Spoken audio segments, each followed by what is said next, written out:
Passenger Chevrolet Express vans. They have 2 locations, Highway 72 in Athens or Max Luther Drive in Huntsville. Connect, latch, load, haul, spread.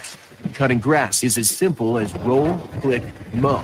Box blading is as effortless as hook, lock, grade. And backhoeing is as convenient as turn around, switch, dig.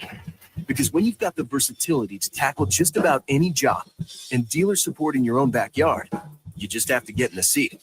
Find the right compact tractor for you at WCZN, Union Grove, Huntsville, Alabama. 97.7 ESPN, The Zone. This is Sports Center.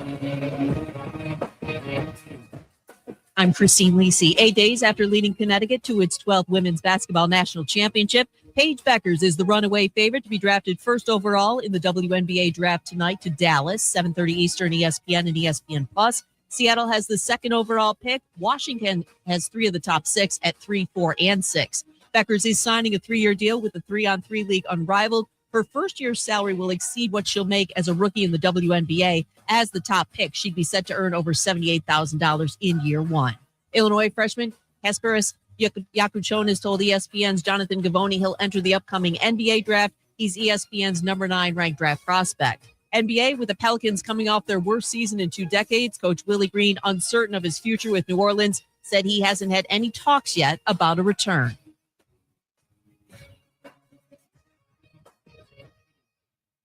97.7 The Zone. Now on Saturday, you are willing to give a little extra. Then you, because of your preparation, things I'm trying to get across to you.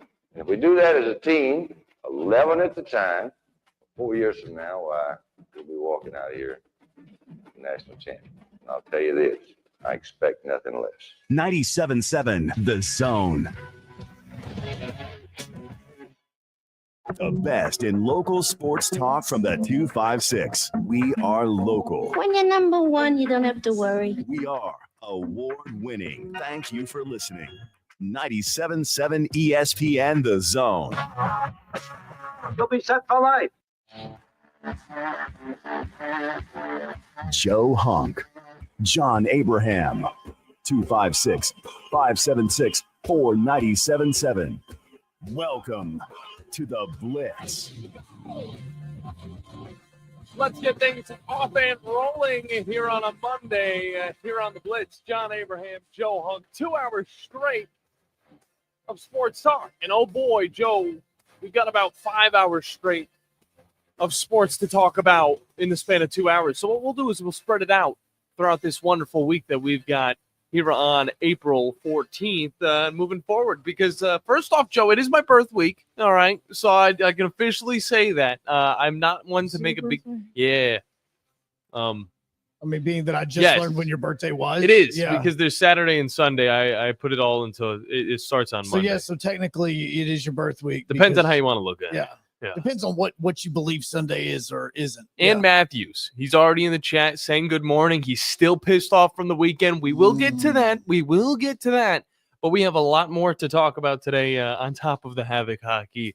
And Joe, I know you're already steaming over there. Let that pot simmer a little bit. Not the word. And then we'll get into it because, a lot coming out of Knoxville. Of course, the Nico Iamaleava news. We'll be talking with Ryan Callahan from Vols 247 for everybody up in the ESPN Winchester listening up there.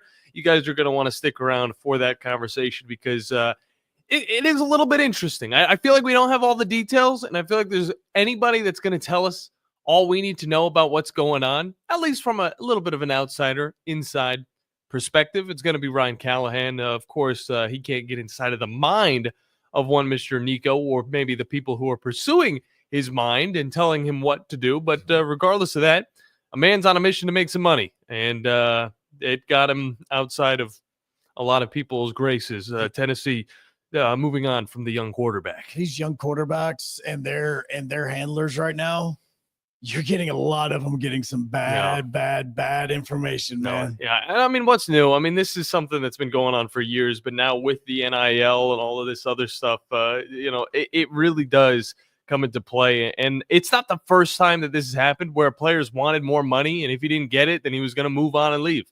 Look at what was it, Las Vegas? They had a guy that wanted money. 3 weeks in, he never got the money that they said they would give him. He said, "I'm going to get out of here. I'm going to leave."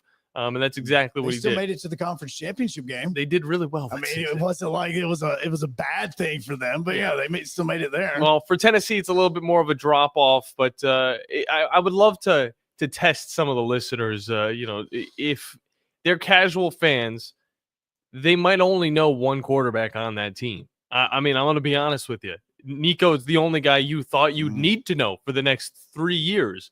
But that turns out to not be the case. We also had a lot of the SEC spring scrimmages or practices that we'll be hopping into. The stadiums were quite empty. I'll say besides Florida, Joe, the stadiums were quite empty, and a lot of people noticed it. In Tuscaloosa, only 10,000 to 15,000 people inside of Bryant-Denny. They keep doing this, and they're going to be able to change it to a different stadium. No, and look, here's the thing. I was around a ton of Alabama fans this weekend, a ton of Tennessee fans this weekend, and even Auburn fans, and not one single person was talking about any of the practices / scrimmages. Well, you double it up with the Masters as well. Yeah. I mean, it's just, and you change the format for the most part. Tennessee had a normal, spring game. Trust me, the only thing they weren't talking about the spring game, anyway. And that's the thing. It was overshadowed by the Nico news. Well, and that's where we are in 2025 with this. Like again, this is the reason why schools, and I think again, one group of people want to get ahead of this. One group of people want it to stay the same. Yeah. You can figure out which one this is when it comes to what's happening. There's a reason why a lot of these colleges are wanting to change what they do in the spring, because they understand that this is no longer 2011. This is no longer 2013, where all day long people are sitting at their houses and they're all watching every single spring game back to back to back to back. Like, and now because of what we used to do and watching these things, the coaches don't give crap. Mm-hmm. I mean, literally, Hugh Freeze didn't put crap on the field because Jackson Arnold didn't even play. Come on now. No, I'm doubling down on that. And so it's a lot of like, nobody cares anymore.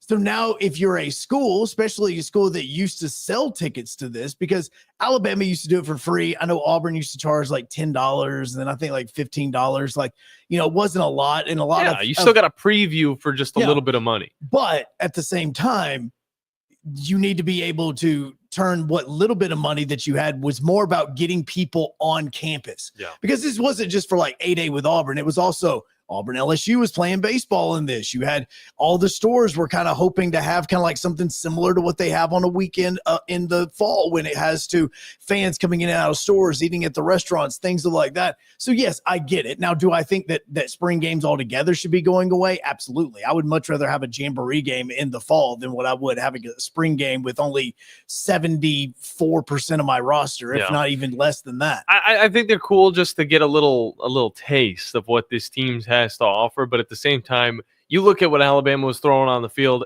that's going to be completely different. You think they're going to use some of those formations? They might use some of them, but they've got a lot more to be implanted inside of their playbook. They're not going to show you anything. They're not going to show anybody anything. They're playing it simple as well. They throw out a tight end. He's in the slot position, and you let him go for a 10-yard out. That's not complex. And maybe Alabama will throw in an interesting play where, what was it, Jeremy Bernard, he chucks it down the field to Isaiah Horton. That was awesome.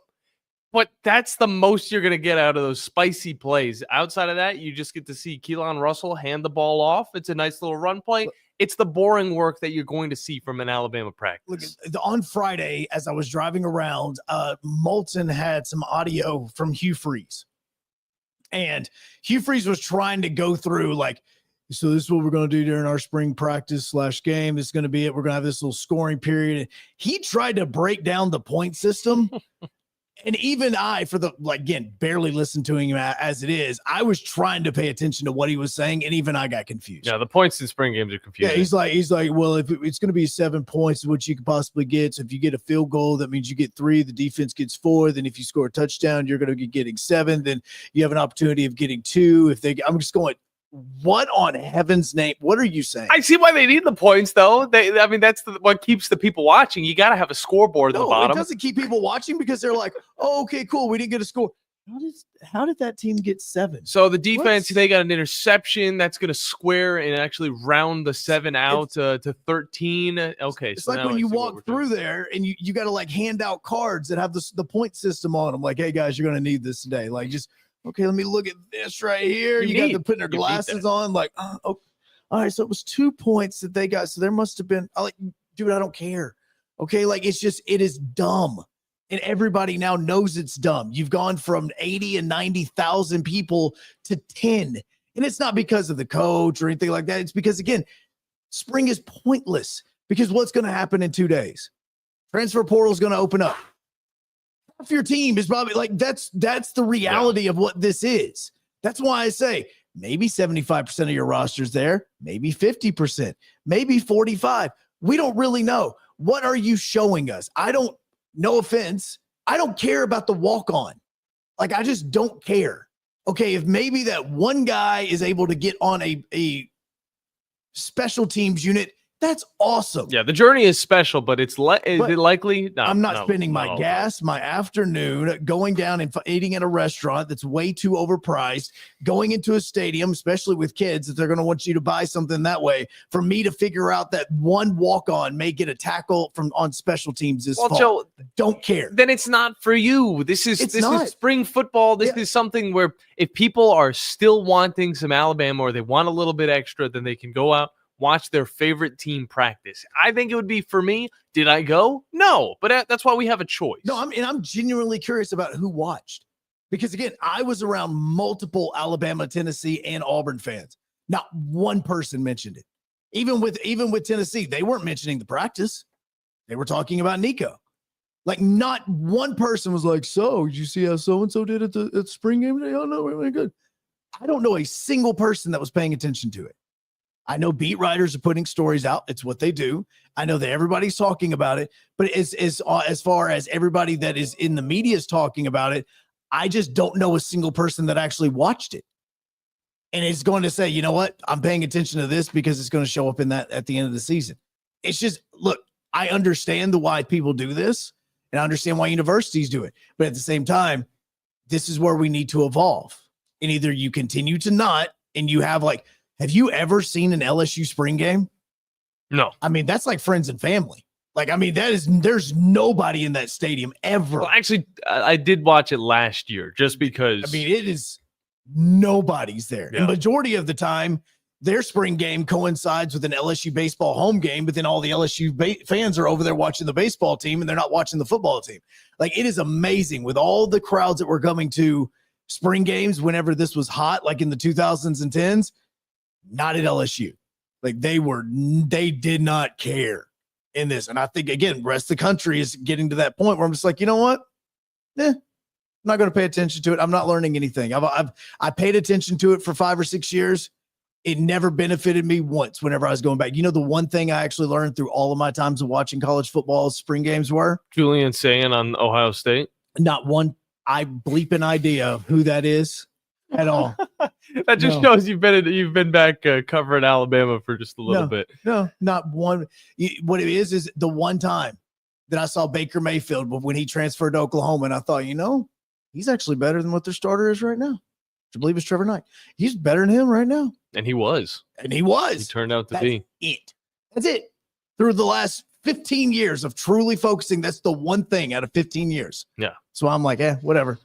And I can tell, again, nobody else paid attention to it either. Well, we also had the Masters, which a lot of people were paying attention to. What a wild ending that one was, as Roy McIlroy was able to get the Grand Slam. We will probably hop into that just for a little bit while we talk about some fun stuff with Joe. Like, there was a lot going on the TVs this weekend, and I feel like you really had to stretch to find something that was really going to catch your attendance, whether you wanted to watch the Masters, which, you know, some people will, others people will want to watch something more action-packed. Joe, I caught myself watching, I think it's called the ACL. I remember that just because it's like the torn ACL. I'm about to say that's where what somebody for Auburn just tore during the spring practice. Did they? Yeah, there's somebody says he has a significant knee injury that's going to keep him Okay. out for the whole season. Is Devin Williams, Oh, freshman cornerback. no, it's usually an ACL. Significant knee injury that means that he is not going to be available in 2025 at all. Well, that's not what I was watching. I was So watching that's what I thought you were talking about. the American Cornhole League. And it was two colleges going up against each other. And I got to say, I've never once watched Did you have nothing else to do this professional. I've never watched intense cornholing in my life, Joe. But once I turned this on, I was like, I'll give it a shot. It was on ESPNU, of course. Could have been on Ocho, honestly. Okay, so out of all the options, That's what you found. Look, it was early. The Masters wasn't going. If I wanted to see guys practice golf, that's as good as me watching football players practice a football team. It's the same thing. The same thing. So I decided not to watch that. I didn't watch any of the spring football until I got the highlights in. Obviously, that was fun. There's such things as highlights in spring football. Yeah, you get some highlights like that. Oh, there's that, videos of plays that trick happen. play. Okay. Yeah, that we saw from Okay, Jeremy just and Isaiah Horton, the new wide receiver for this Alabama Crimson Tide team, which, by the way, 6'4", giant human being, totally different from what else Alabama's got on their team in the wide receiver position. But yes, the ACL Cornhole League, very fun to watch, and it was a weird one. And I wanted to ask the listeners today, what is a weird sport that you fancy watching whenever there's nothing else on, or maybe a little guilty pleasure? Why not? 256-576-9777. That's my question to you guys. We also have a lot going on our network, whether you want to listen on the airways or on our apps, 97.7 ESPN The Zone on Google, Android, and Apple devices. We do need to hop into a break, Joe. We will be talking Huntsville Havoc later on in the show. Yeah, I'm going to need some time on that. But we got to head up to Knoxville. Talk a little bit of this Tennessee team, and I want to talk about the spring practice. I know Ryan Callahan has already talked plenty about Nico, but we need to set the stage. So we're talking Nico as well as the Tennessee Volunteers once we get back here on the Blitz on 97.7 ESPN The Zone, ESPN Winchester, and WZZN TV. The state's largest orthopedic group is growing to meet the needs of the patients in our community. The Orthopedic Center has long been the most trusted name in orthopedics in North Alabama. So as our area continues on the fast track, so does the need for premier orthopedic care anywhere and anytime you need it. TOC is proud to announce the opening of our new locations in Albertville and Hampton Cove, along with the grand opening of our newest office in Decatur. These clinics will offer the same high-quality orthopedic care you have come to associate with TOC, with the convenience of being closer to home. As a patient, your time is your most precious asset, and we recognize that at TOC. That's why we are also proud to announce the opening of our urgent ortho clinics to handle those bumps and bruises that need prompt attention. These clinics are available to care for acute orthopedic injuries with no appointment necessary. With 38 physicians, 20 centers of excellence, and now more than a dozen locations to serve you, TOC will continue to be the name you turn to for the best orthopedic care at the right time. Visit our website at visittoc.com for more information. TOC, helping you live a better life. Mike Rowe here with a quick question. Is your concrete sinking? Whether it's your driveway, sidewalk, or patio, those uneven surfaces are not just ugly, they're dangerous. That's where AFS comes in, a groundworks company. They use state-of-the-art concrete lifting solutions to prevent tripping hazards, and they're the best at what they do. Schedule your free inspection at afsrepair.com/row. And while you're there, check out my latest dirty job. It's a good one. Licensed in all states where work is performed. See website for details. Eagle Masonry and Insulation. It's right there in the name. Eagle is your one-stop shop for block, stone, or brickwork, monument signs, and outdoor kitchens and fireplaces. Eagle also offers the finest craftsmanship and insulation, including fiberglass or spray foam insulation, and of course, insulation removal. Philip Love and his team have years of experience, bringing the region the best in masonry and insulation services. For more information and a quote, visit insulatewitheagle.com or call 256-755-1556. Eagle saves you time. Eagle saves you money. Are you tired of chasing a roofing contractor to show up on time or even show up at all? I'm Sam Fleming with Fleming Roofing and Restoration. Our motto at Fleming Roofing is we show up. Our goal at Fleming Roofing is to provide the reliable customer service that you deserve, and we have the resources to meet all of your roofing needs: residential, commercial, industrial, replacement, or repairs.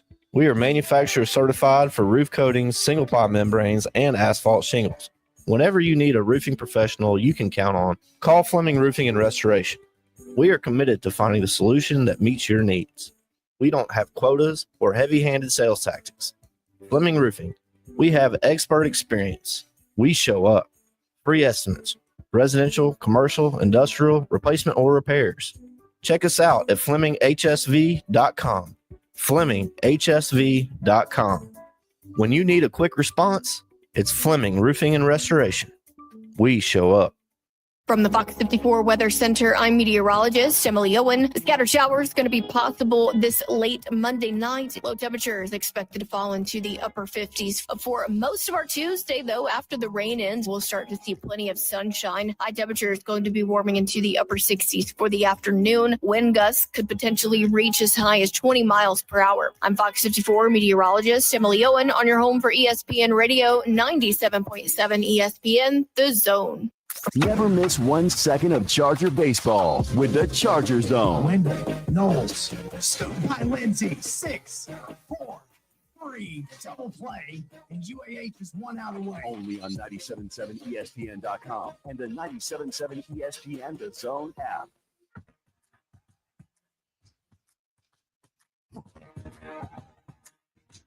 It's time for me to take it. I'm ready. Welcome back in to the Blitz.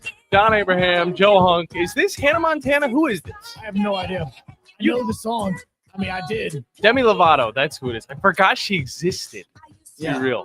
No, I had no idea. When I first started hearing her talk, I thought this was Nico's theme. He's like, I'm going to go ahead and take it. I was going to make a different joke. I was going to say that the Tennessee is forgetting that Nico exists. At least they're trying to, but this is a bad breakup right now. You want to talk about being able to hit the delete button extremely fast? Yeah. I don't know if they just went into their own systems and just typed in Nico's name. They probably had to copy and paste it because we still don't know how to spell the last name, and just hit delete all across everything. I mean, you're talking about game reports, roster sheets, inside the team stores. I mean, he is nowhere to be found on that campus. Well, he's still found in the minds of Tennessee fans as well as Tennessee reporters because it is still fresh. And even though they've gotten to talk plenty about it over the weekend, well, since we don't do shows on the weekends, we get to talk about it on the weekdays. And Ryan Callahan from Go Vols 247 is kind enough to join us today. Ryan, how are you doing, man? Doing all right. How about you guys? Well, doing wonderful. Now to hear you sounding a little bit better than we thought we would, but I know that you've heard a lot about it. I wanted to just hop into a little bit more of the Tennessee practice, Tennessee game in general, but I feel like we cannot get into it without talking a little bit of Nico. So just recap the situation that's going on for us and help us understand it a little bit more. Yeah, well, obviously this was as reported. It was an NIL holdout, essentially. This is a conversation that started back in December, and there was at least some discussion, or there were some rumors that Nico Iamaleava might end up in the transfer portal in December. That did not happen, but there were some conversations that took place around that time. Both related to Tennessee trying to bring in some talent around him at the wide receiver position, on the offensive line, trying to retool the offense a bit going into a critical year for Iamaleava. But the conversation as it went further, really zeroed in on the money side of things. And of course, the irony in this is he was the kind of the original poster child for NIL as the first really high profile deal that had any reported details that got out. It was a deal that started when he was in high school and went through his first 3 years of college. Was set to pay him a little more than $8 million during that time, and of course now since then the market has evolved a bit, and quarterbacks, at least the top end quarterbacks, are making more than what he was set to make this year, which was reportedly in the range of $2.5 million. So he was seeking more.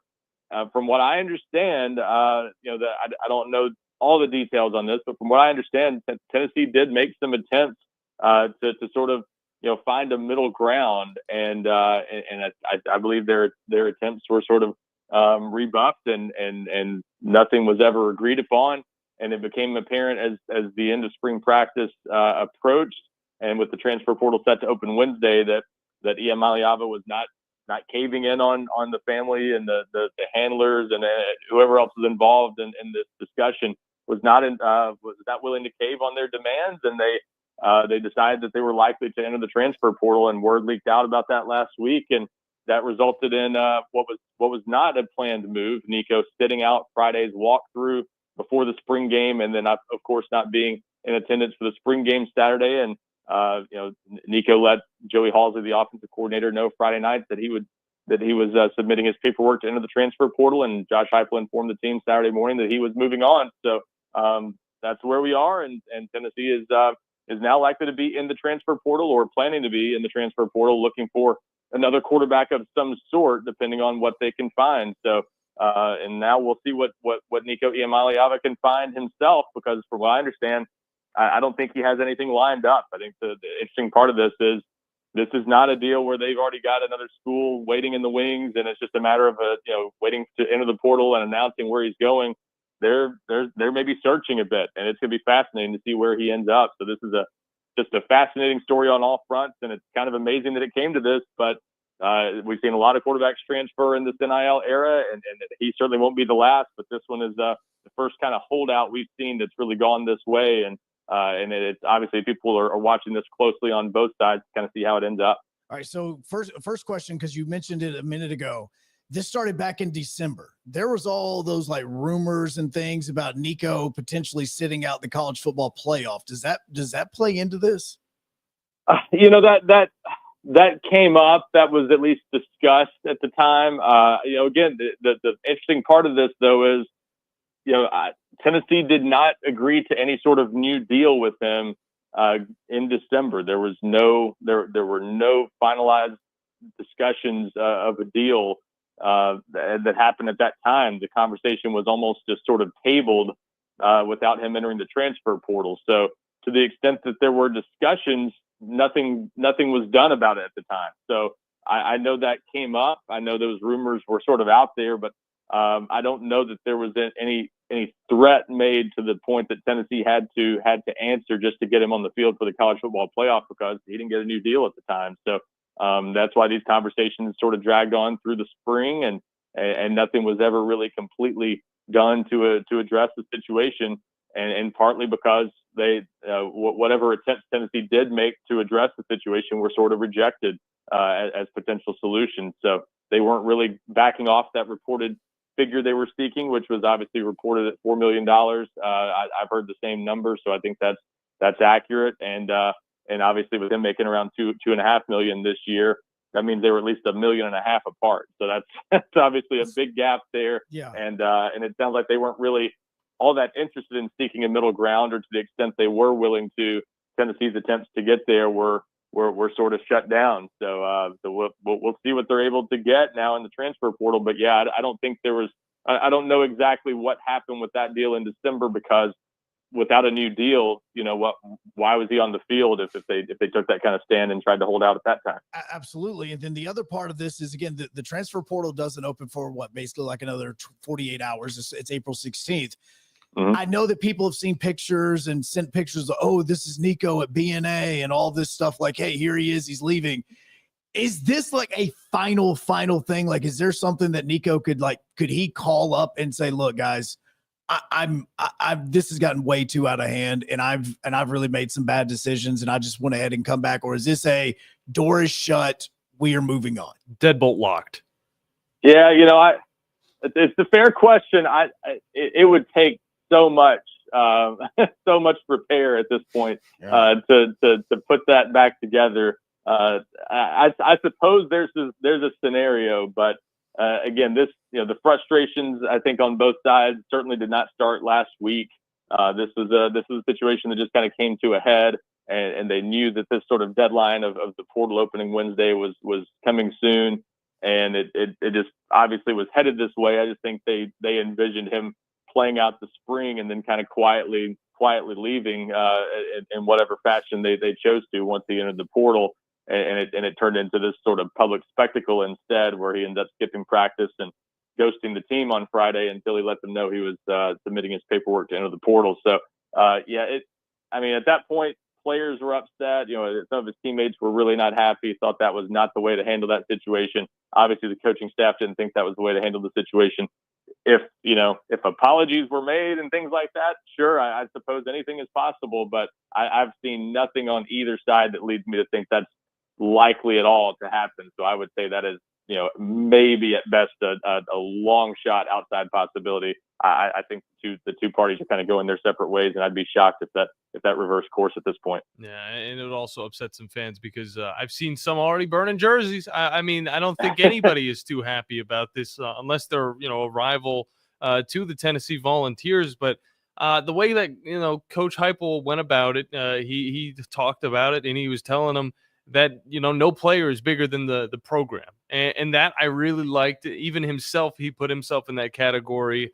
Do you think that was the right thing to do, is to just let the quarterback kind of roll off and go his separate way? Or do you think Heupel backing the programming, saying that nobody is bigger than the T on the helmet? How do you think about that? Well, the message has been well received to this point. If you're judging this as a PR war between the two sides, Tennessee is clearly winning at this point, because I think pretty much not just Tennessee fans, but I think pretty much everyone throughout the college football world kind of feels Tennessee's in the right on this. But that's the short term reaction, right? I think I've kind of said I think people tend to get emotional in these situations, and rightfully so. It's not every day that a starting quarterback, especially one with the pedigree of Nico Iamaleava, leaves the program at the end of spring practice, sort of leaving them searching for a starting quarterback potentially. So emotions are high right now. But I just think that people have to view this as a business deal, and that's how I think schools have to start looking at this too. At the end of the day, this is a quarterback who had numbers that were relatively close to league average last year by SEC standards. But he's an interesting player, and it's an interesting discussion because he has the ceiling of a potential early first round NFL draft pick. Yeah. So what is the value of a player like that? It's hard to say. Do you pay a player based on his ceiling or based on what he did last year? If you pay him based on what he did last year, I think Tennessee is dead on that he's not worth $4 million. And if the player's paid based on his ceiling, I think Nico is probably closer to right, and his family and everyone else in his circle, that he's probably worth more than what Tennessee was paying him. So, how does that work? I don't know. But at the end of the day, that's essentially all this is. It's a business deal, and the two sides don't agree on his value. And if you're truly going to be smart about dealing with your money in this NIL era, you have to be willing to let players walk when you believe demands are exceedingly high. So. I think that's all this is, but I understand that there's more to it than that. And it's emotional for everyone involved, but I think that's the deal. And I think the long-term view of this is going to come down to how both sides do this season. If Nico goes somewhere and has a great year, and Tennessee struggles and goes 7-5 or 8-4 and is not a factor in the college football playoff discussion, I think the long-term view is going to be that Tennessee let a guy walk that shouldn't have walked. And regardless of the money, that's going to be unfortunate for them. But at the end of the day, it's a lot of money, and Tennessee made a business decision, and now we'll have to see how it plays out. No doubt about it. Ryan Callahan from Go Vols 247. And although it's tough losing a starting quarterback, it doesn't mean that all things are lost. You look at the quarterback room right now, and I mean, you got a few talented guys, and obviously the possibility of bringing in another. Just saw Syracuse's quarterback hit the transfer portal, so maybe that's even in the future. But for Nico, I'm seeing him. He's possibly going out west again. What are you seeing though from these quarterbacks that are still in Tennessee's locker room that are here for the organization? Yeah, and for the record, I don't know if Nico's going out west. We'll see. There was a crystal ball pick just made a little while ago on 24/7 Sports for North Carolina to land, and that's just I think a speculative one, kind of based on North Carolina's quarterback situation. But regardless, it's interesting. It will be interesting to see where he ends up, because I think there maybe aren't a ton of places that make a lot of sense right now. But he's such an interesting talent. Someone's going to be, I think, talked into that going down that road. But either way. Tennessee now, that becomes the tricky question here. Can they get anyone in the transfer portal at this point that's an established starter? Most of the quarterback movement we see in the transfer portal tends to happen in December and January. So a lot of guys have already either moved on this offseason, or other schools have maybe kicked the tires on them, and they've sort of solidified things with improved NIL deals, or just decide they're going to stay. And so if you're getting a guy, especially who's going into sort of a make or break year in terms of their NFL draft stock, are they going to be willing to move and learn a new offense in 4 months to get ready for a big season for them? So I think there's still some uncertainty here as to what Tennessee's going to find. But Josh Heupel made it clear after Saturday's spring game they are going to be in the market for a transfer quarterback. They've got to bring in somebody else. He said. But just who is that? Is it going to be a backup? Is it going to be someone who can compete with Jake Merklinger, the redshirt freshman, who would be the leader in the clubhouse right now for the starting job? Or would it be a starter, a proven starter? And certainly fans are hoping for that option to come together, but you just don't know because there aren't a whole lot of examples of guys that are really high profile, at least, moving on after spring practice. There is a precedent for this at Tennessee. They did bring in Joe Milton in Josh Heupel's first year. He came in during the spring and learned the offense and was the starting quarterback that year. And of course, got hurt early in the season and Hendon Hooker took over. So that one, didn't quite work out great for him that year, but that they do have the willingness to kind of turn over the keys to a new guy in that situation. We've seen it before. So I think that's kind of what they're hoping to find, but there's just no guarantee they will find the right guy. So that's the big question about this. And I think it's certainly possible that we could be looking at Jake Merklinger, the redshirt freshman, as the opening day starter in late August. Well, and that's where I was going to ask you with this is the ability to look at your quarterback room, and you have Merklinger in there, and you just brought in George McIntyre, who is a tremendous kid out of Nashville. Did that also play into this thing of, do we spend the $4 million or that Nico is asking for because we need him to run our offense, or is our locker room good enough and our QB room good enough? Would this have been different if you didn't have these QBs in the locker room? Yeah, that is the fascinating part of this. And the interesting thing too is you could certainly make the case that some of Josh Heupel's greatest successes as a quarterback developer, as an offensive coordinator and a head coach, have been with usually less heralded quarterbacks. He had some real success at UCF with guys like Dylan Gabriel and Mackenzie Milton, who were not 5-star prospects coming out of high school. Jake Merklinger, he was a 4-star, top 247 prospect on 24/7 Sports. George McIntyre, as you said, pretty highly regarded guy, but they're not Nico in that regard. They're not quite at the level where Nico Iamaleava was seen as the best quarterback of a pretty generational class in the 2023 class, which ironically 5 of the top 6 guys in that class have already transferred for one reason or another. Arch Manning, the only one who's stayed put so far. But yeah, he was seen as kind of this generational talent. These guys not seen as quite that level, but McIntyre is a high-level prospect, just probably not ready, ideally. Had some really good moments in Saturday's spring game, was pretty sharp, I thought, but needs to put on some weight. So there's some reasons to be concerned about both of those guys, I think. Merklinger was a little shaky in Saturday's spring game, but it otherwise had a good spring, it sounds like, and was pretty good in their 2 scrimmages that were close to media. So I think they don't quite know exactly what they have in those guys because they just haven't done it in games, but there's enough talent there that, if they needed to go with one of those guys, especially Merklinger being the more established guy in his second year in the program, I think they feel good enough that they don't have to have a surefire starter, that they could go and just sort of find a backup, a veteran that could give them another option in case McIntyre's not ready. But I think that's sort of the tricky part of this, is that neither of those guys is a safe enough option that you can definitely say, we're a playoff team with either of these guys. I think there's a real, you could look at this situation and say, it's a team that could make the college football playoff with the right quarterback, but I'm not sure they have the right quarterback at the moment. So that's why there is the desire, I think, to go out there and see if you can find someone who's a little more proven. Now, well, quarterbacks are a pretty top commodity right now in the college football landscape. But for Tennessee last year, it wasn't just the quarterback that was helping this team move into the playoffs. Whenever Nico wasn't having his best game, you could look to the defense, or you could look towards the running back room. Dylan Sampson, of course, he's gone. You looked at the 3-headed monster from even just 2 years ago. That's all moved on to the NFL. What do you got in the running back room? This has been a really fun team to watch on the ground. How are these up-and-coming sophomores going to help it out? Yeah, it's a really interesting group because they don't have a really established star there. It feels like it's going to be more like the running back rooms that we saw the first couple years at Tennessee and for Josh Heupel at UCF. He often in his past has used 3 different running backs and sort of taken a committee approach.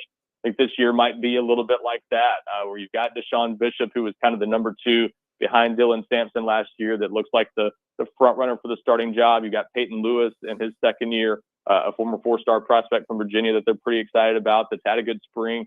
Those two guys will probably lead the committee, and then that third guy would be either Star Thomas, a Duke transfer who's been pretty productive at a couple different stops, or DeJuan Morris, a freshman who got hurt toward the end of the spring, but has been pretty exciting what they saw from him most of the spring. He definitely had some flashes. You just wonder about a freshman in pass protection. Can he show them that he's reliable enough there to get on the field right away? But they've got some pretty good options there, but obviously some big shoes to fill in Dylan Sampson, to where it's probably reasonable to expect maybe a small step back at that position. And Tennessee's biggest questions on this team, as you said, they lost some guys on defense, but the defensive side of the ball, I think, still pretty good. Should be on paper at least. It's just on offense. They replaced 4 starters on the offensive line, a couple new starters at wide receiver, and some big shoes to fill there. Drew McCoy and Squirrel White no longer around. And then, tight end, even Miles Kitzelman, the Alabama transfer that played so well last year, suffered a torn pectoral this spring and has already undergone surgery. So his availability for the start of the season a little bit up in the air. So with that being said, Nico was kind of the hope in a lot of ways to sort of elevate this team offensively to be a college football playoff team. They need Mike Matthews, a second-year receiver, Braylon Staley, another second-year receiver. They need those guys to step forward and be really good for this offense to really take off this year, because there are just question marks now at every position, and obviously now including quarterback. The more you talk about this team, I'm looking at them and I'm trying to find a step up. The offense is going to be tough. You talked a little bit about the defense. They have some returning players. Where is the step up on this team? Because if it's not Nico, there's got to be something to see this team have success in 2025.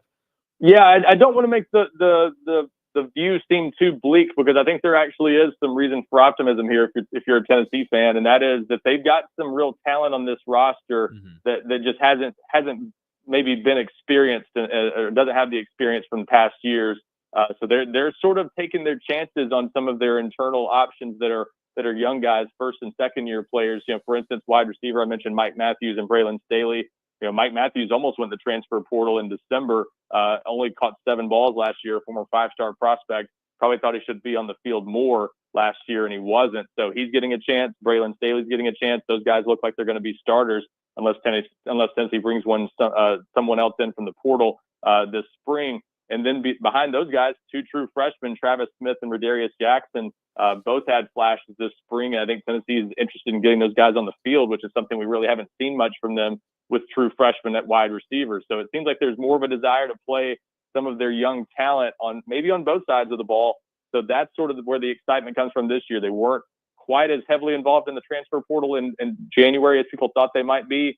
And that's sort of, that was a little bit deflating to fans. But I think the flip side of that is they realized with guys like Mike Matthews, thinking about entering the transfer portal with, even Nico, some of those guys, the realization that when you have young talent, you've got to play it these days. When you're investing money in guys, you can't wait around for year 3 and make sure they, hope that they don't enter the portal before they get on the field. You've got to play them when you've got the chance. And I think Tennessee's kind of committing themselves to that this year. So even at offensive tackle, David Sanders Jr., 5-star freshman, possibly a day 1 starter at right tackle. So it's a young team in some spots, but still some veterans on defense. So I think that's where the upside comes from, is can that young talent live up to what they're hoping those guys are capable of doing. Well, it's a common rotation in the college football landscape now. A lot of times you see a team that has pretty much everything in hand, and then it's gone the next year, and you got to find out who that next superstar is going to be. Yep. But Ryan, we appreciate your time as always, dude. And you can look into the baseball field though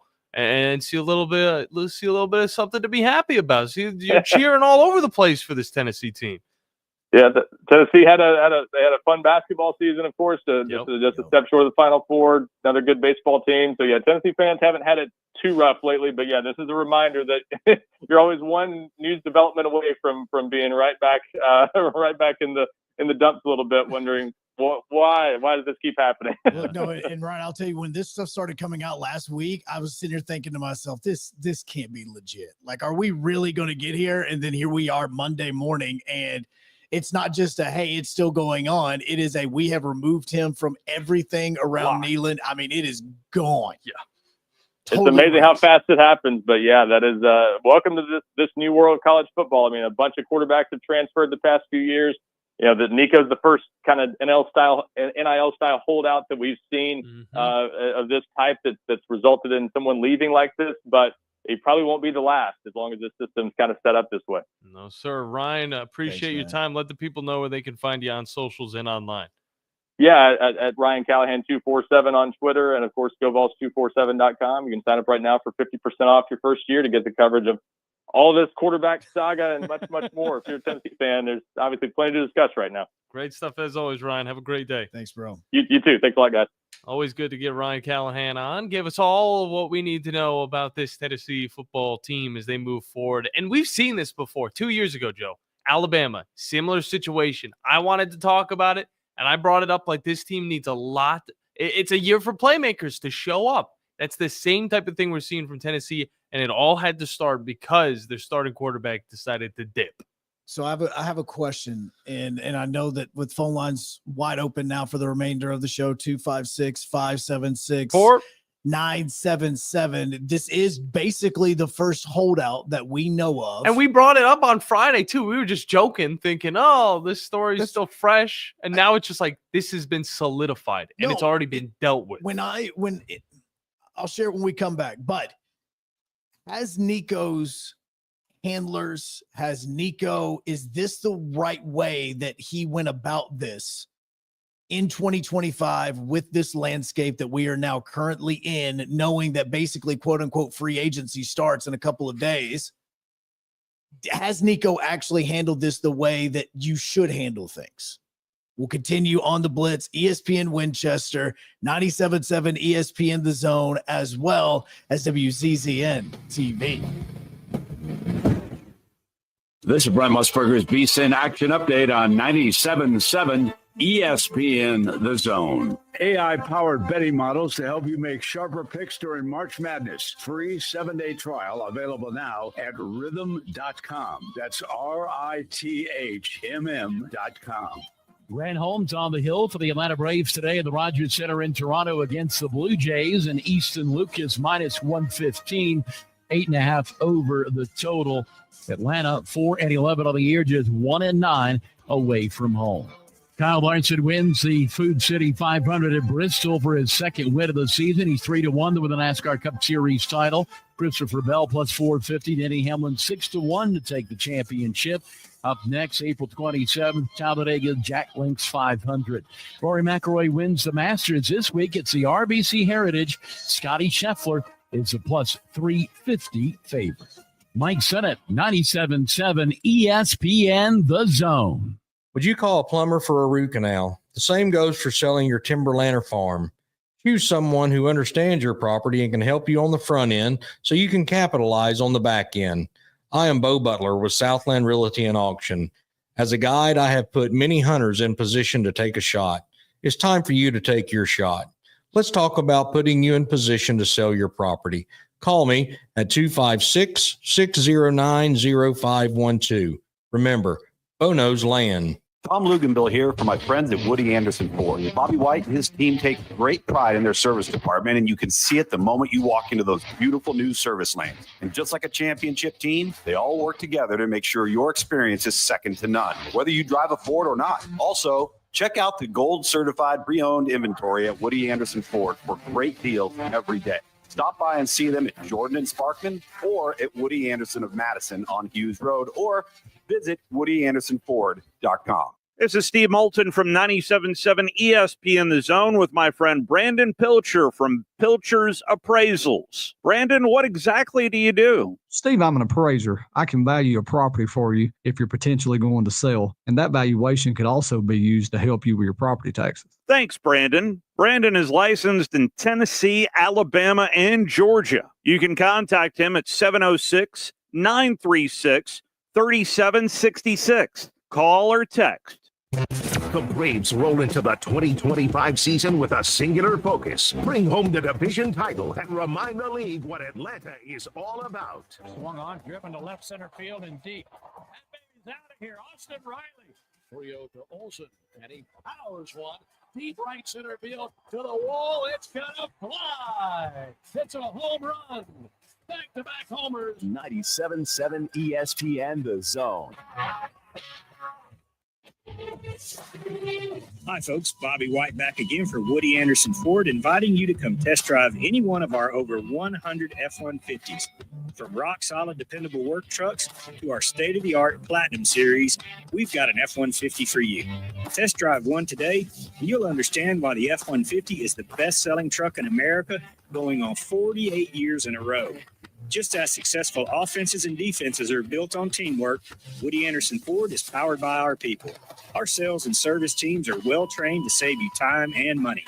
And because we want your business again and again, no one will work harder to earn it. Our mobile service teams come to your home or business for oil changes, brake work, tire rotations, and more. And the great thing is you don't pay extra for it. We come to you with mobile service at no extra charge. Proud to be local, family-owned, and at your service for over 62 years. Woody Anderson Ford, Alabama's F-150 Superstore. Hey there, everybody. Bob Baumhauer here, letting you know that we understand that times are tough and we truly believe value matters. So, by popular demand, we brought back our Inflation Bites menu featuring scratch-made meals that will make the whole family smile and your wallet, too. Menu items start at just $7.99 and any entree comes with a free beverage. Try our classic tailgate burger for just $8.99 or our hearty Bam Bam chicken platter for $9.99. Baumhauer's Victory Grill. Legendary fun, legendary food. Rocket City, for air that's cool and clean, contact Sensa Green Heating, Cooling, and Insulation. Get HVAC smart with Professor Green and the expert team at sensagreen.com. Now offering up to $1,500 off any new Bryant system. Whatever it takes, Sensa Green has Huntsville covered. Remember, folks, with innovative, sensible green solutions, contact Sensa Green Heating, Cooling, and Insulation. Thank you for making us your number one choice for sports talk in North Alabama. Thank you. Thanks. Thank you very much. 97.7 ESPN, The Zone.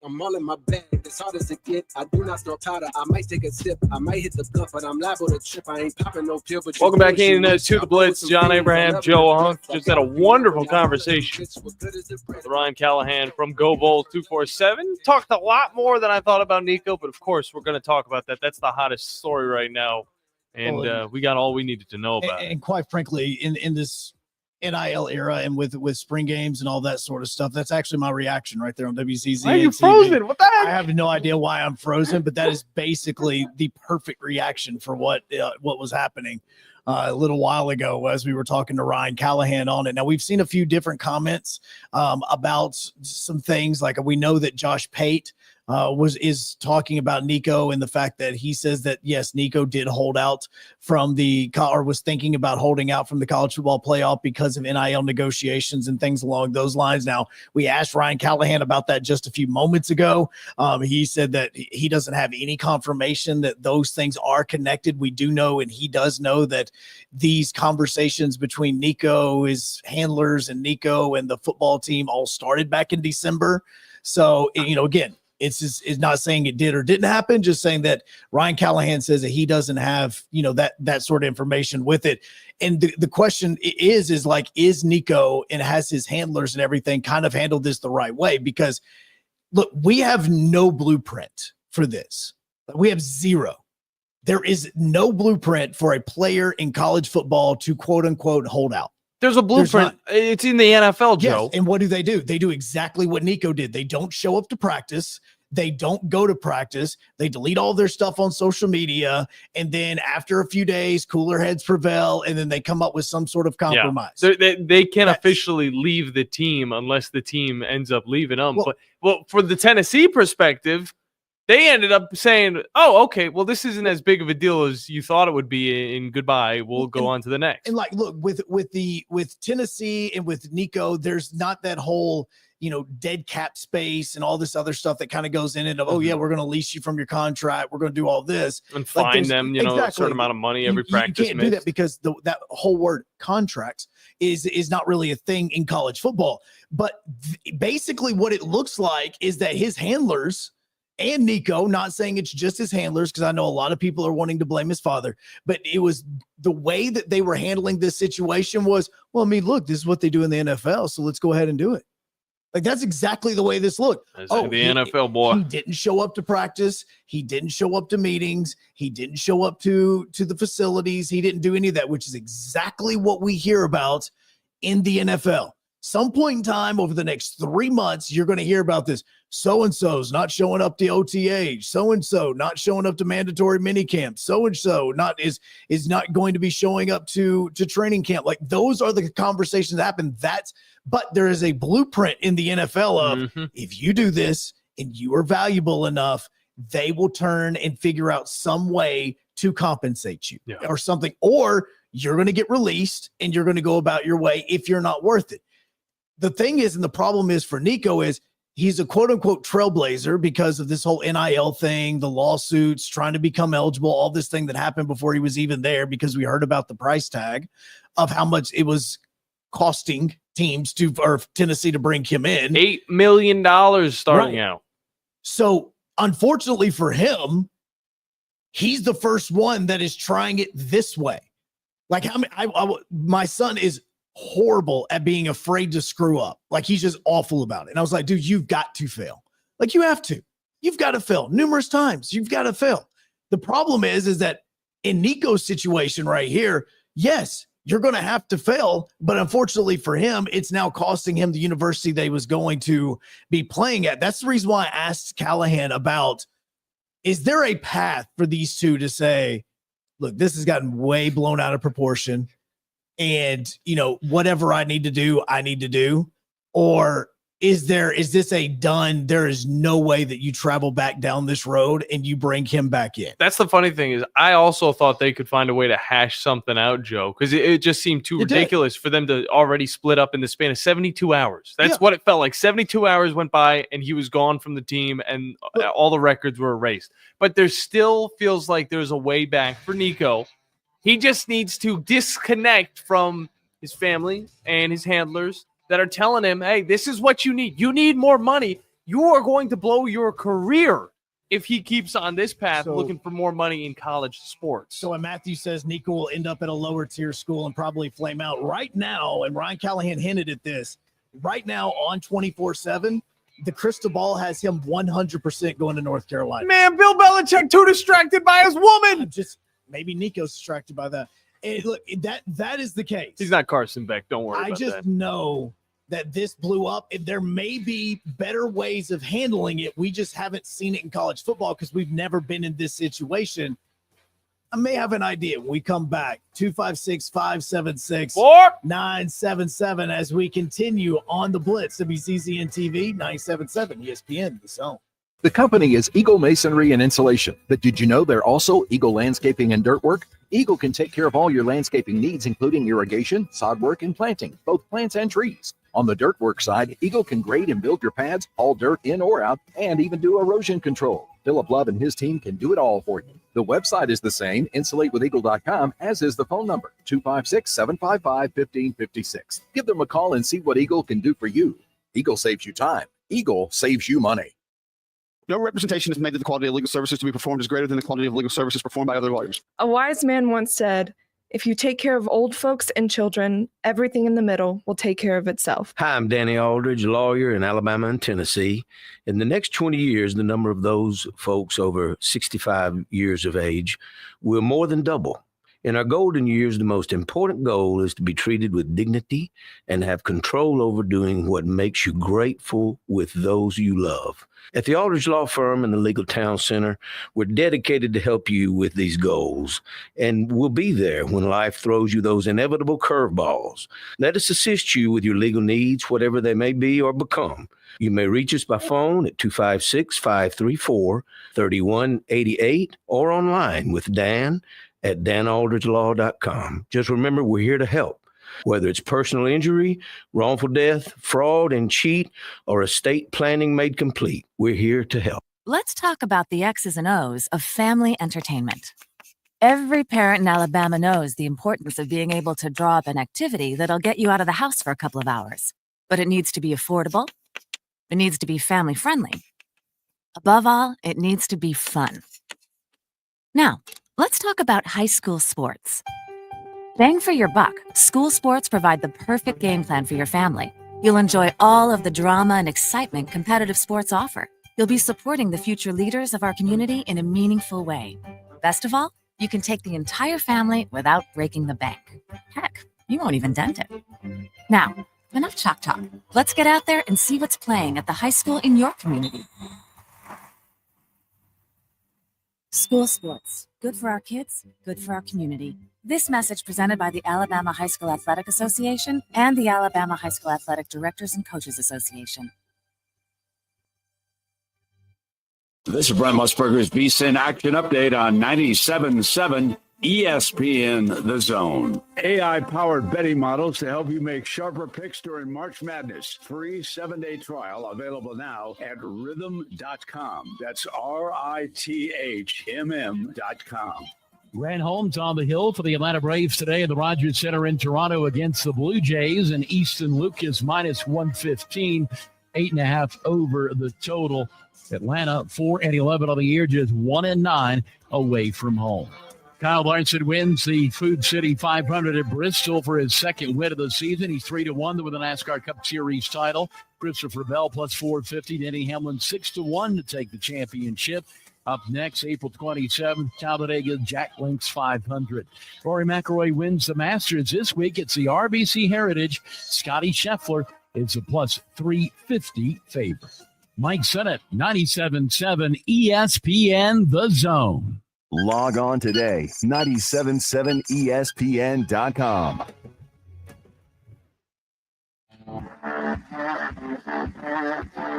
Joe Hunk, John Abraham, 256-576-4977. Welcome to the Blitz. Second hour, final hour, this hour on 97.7 ESPN The Zone, WCCN TV, as well as the Blitz. He is John Abraham. I am Joe Hunk. Phone lines are wide open to you at 256-576-977. And as always, every single day you listen to the Blitz, you need to know that we are always brought to you by Fleming Roofing and Restoration. Guys, you need to talk to them about all of your roofing needs. If you're having any roofing problems, make sure you look them up online at FlemingHSV.com to fill out your free quote today.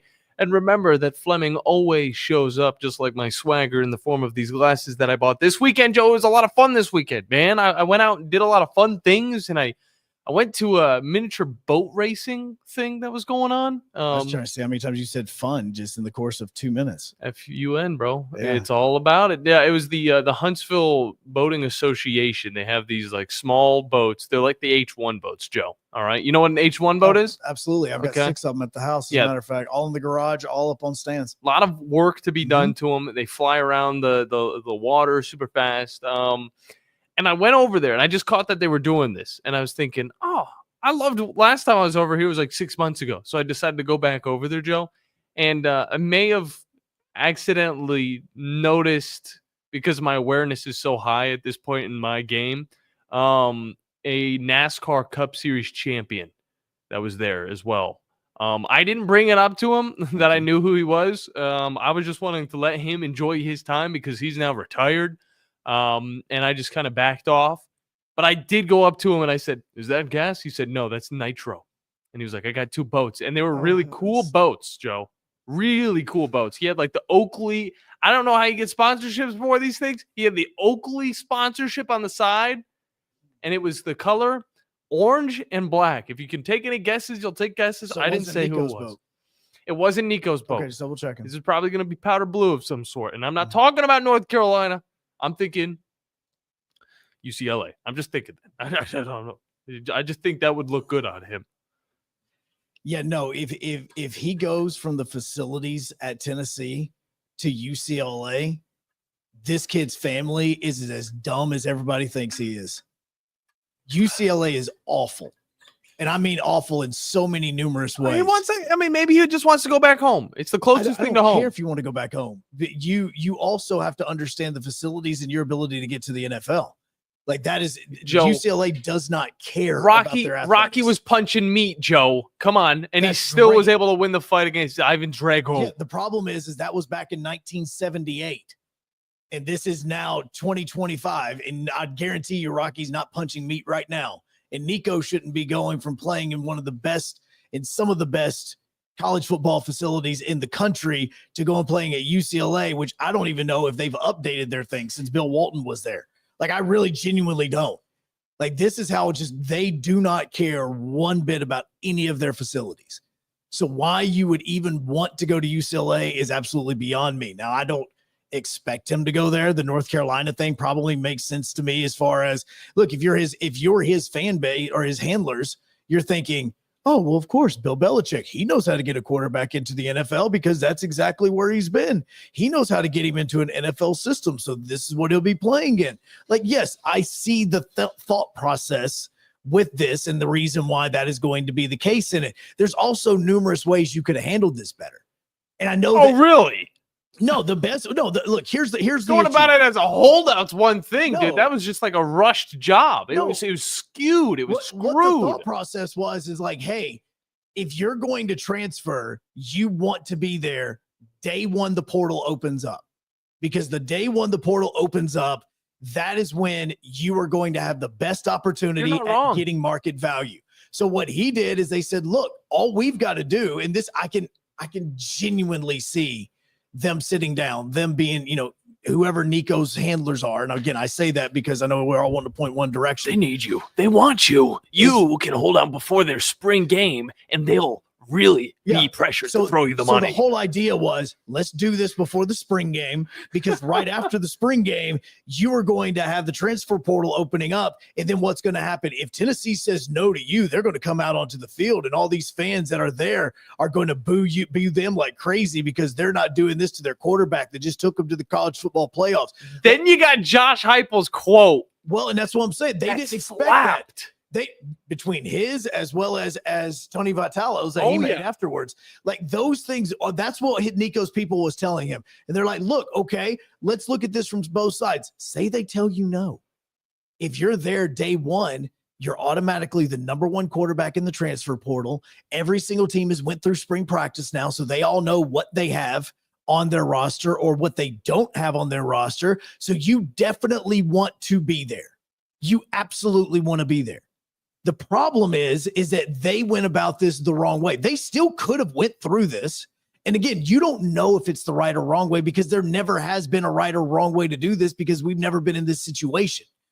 Like, college football has never been in a situation where they've had to actually think, wow, what would happen if a football player held out like the NFL?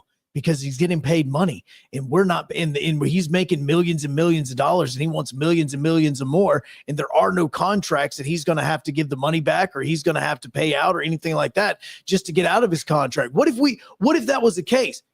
Wow, there's a philosophy. And so they did this thinking, all right, well, let's see what it is. Nico would have looked so much better if he went through practice, went through the orange and white game. Everybody's loving him. He shows out on the field. He throws some deep balls. Everybody's like, oh yeah, college football playoff. We're making it to the championship.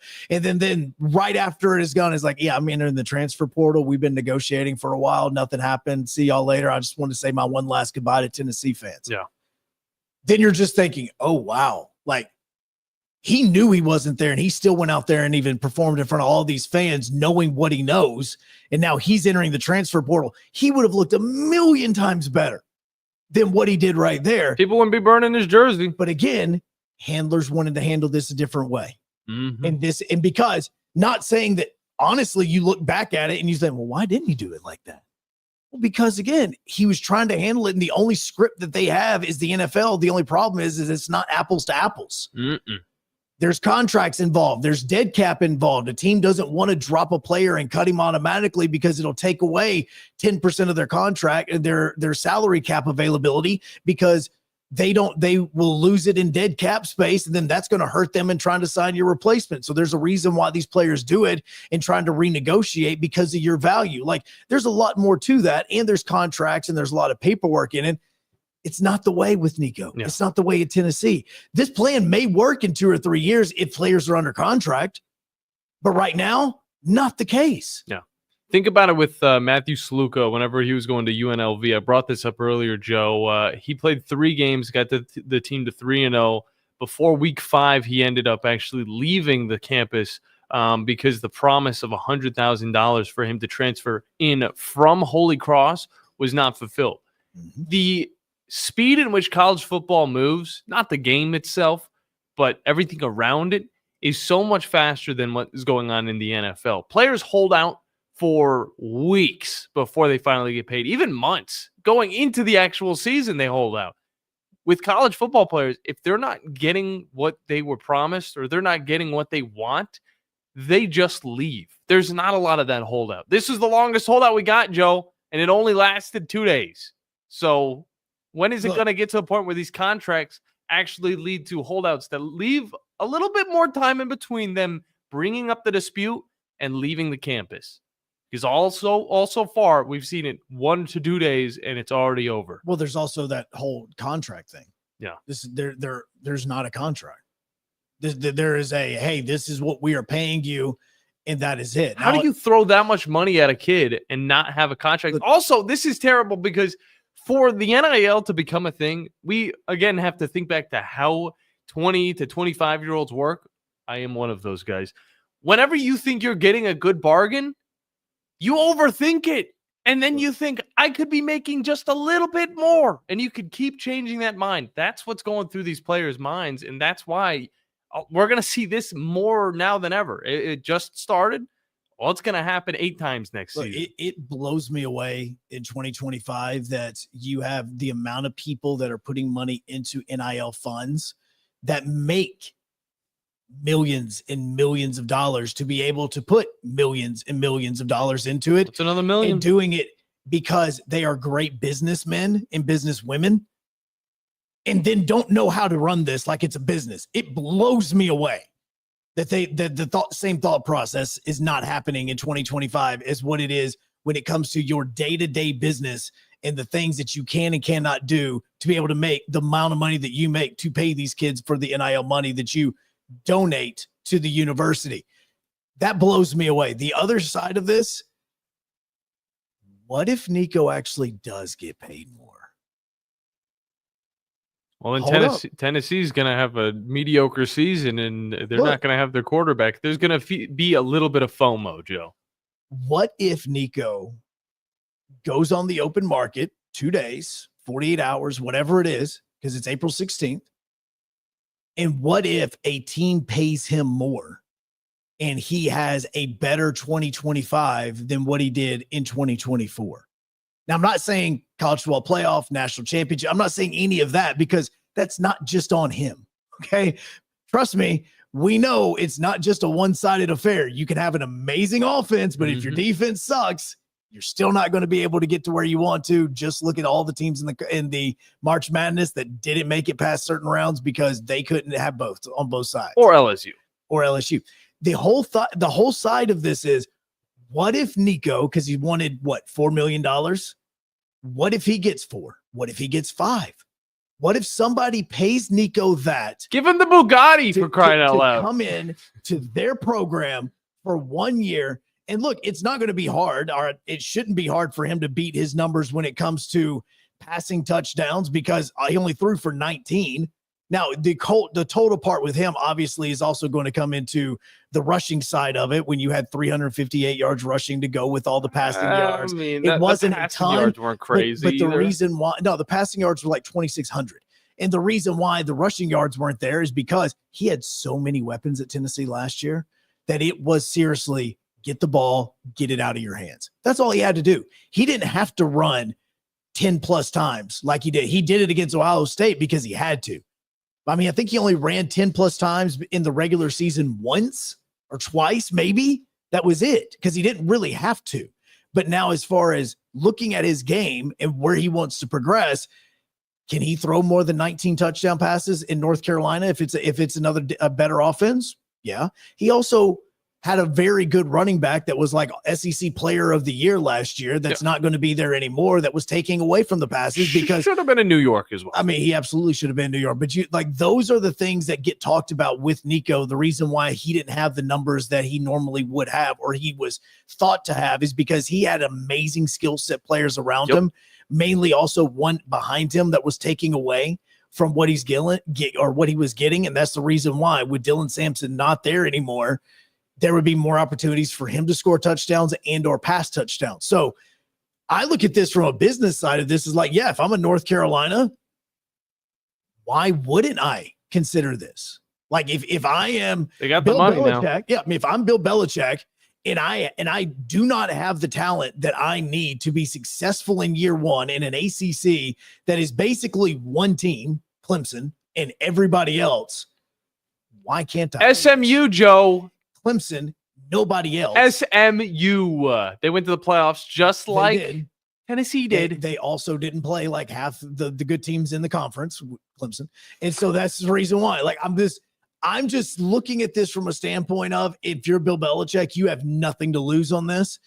And everybody is going to, in North Carolina, they're going to start buying up season tickets because that's exactly what North Carolina wants. I mean, they're already buying up season tickets. They want to see a freaking Bill Belichick. But Joe, at the same time, his recruiting classes hadn't been that great. His transfer class has not been that great. And he's still trying to figure all this out. That hasn't gotten the people moving to get the tickets. It's mainly been Bill Belichick and his girlfriend that's 24, 25 years old. I don't really know. Joe, I got a fun little game for you. Nico Iamaleava. Who threw for more yards? I'm going to throw out the first one. Brady Cook, more or less on the yards thrown compared to Nico. He was so injured last year, too. Probably going to say more.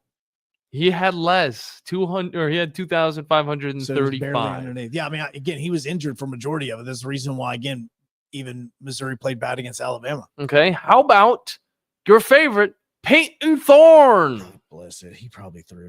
Peyton Thorne probably threw more than Nico. You're right, 2,713 yards. God. All right, I got a few more for you. All right. Lenora Sellers, absolute beast standout for South Carolina, more or less than Nico Iamaleava. I'm going to say more. He had less. Okay, because I was sitting thinking, like, the only reason he would have less would be because of the running and the rushing yards.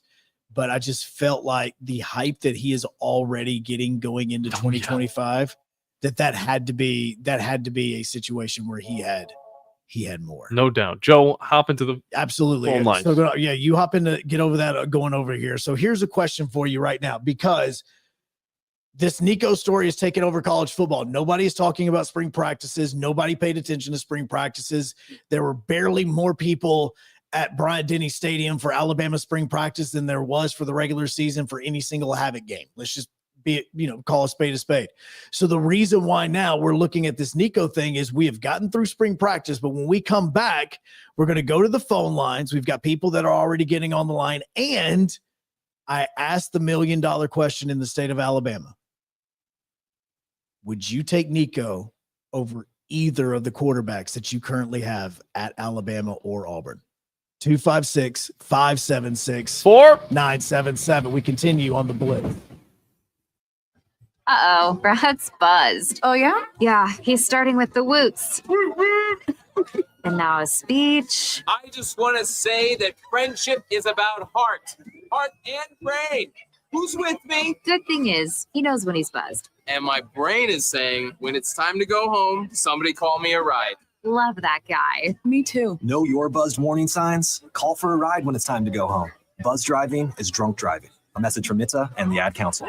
The company is Eagle Masonry and Insulation, but did you know they're also Eagle Landscaping and Dirt Work? Eagle can take care of all your landscaping needs, including irrigation, sod work, and planting, both plants and trees. On the dirt work side, Eagle can grade and build your pads, haul dirt in or out, and even do erosion control. Philip Love and his team can do it all for you. The website is the same, insulatewitheagle.com, as is the phone number, 256-755-1556. Give them a call and see what Eagle can do for you. Eagle saves you time. Eagle saves you money. Have you discovered Good Company Cafe? The place for breakfast, brunch, lunch, and so much more. Enjoy brunch all day and pair with one of our many seasonal refreshing drinks, including alcoholic and non-alcoholic options. Choose inside or outside on our gorgeous, spacious, dog-friendly patio and have some fun with friends playing yard games in the courtyard. See catering, to-go options, and lots more at goodcompany-cafe.com. Good Company Cafe, 7500 South Memorial Parkway. You don't have to go somewhere else just so you can go somewhere new. Plan your next vacation with Huntsville International Airport and Breeze Airways. Enjoy friendly, convenient, nonstop travel to some of the most exciting destinations in the U.S., including the home of 12 world-famous theme parks, Orlando, Florida. With flights starting as low as just $49, Breeze has got you covered with easy, breezy, nonstop flights to Orlando. Make all their dreams come true. Book nonstop to Orlando now at flybreeze.com. It's laundry season at Owen Home Appliance Center. Tired of that washer walking out the door and having to dry a load 2 or 3 times? It's time for a new washer and dryer. Pick from brands like Maytag, GE, Whirlpool, Electrolux, and of course, Speed Queen. Try the new 2-in-1 GE Profile that washes and dries a load all in one machine. Visit the interactive location in Lacey Springs where you can try the washers and dryers before you buy them. Owen Home Appliance Center. Quality products, quality pricing, quality service. It's in the name, Owen Home Appliance Center.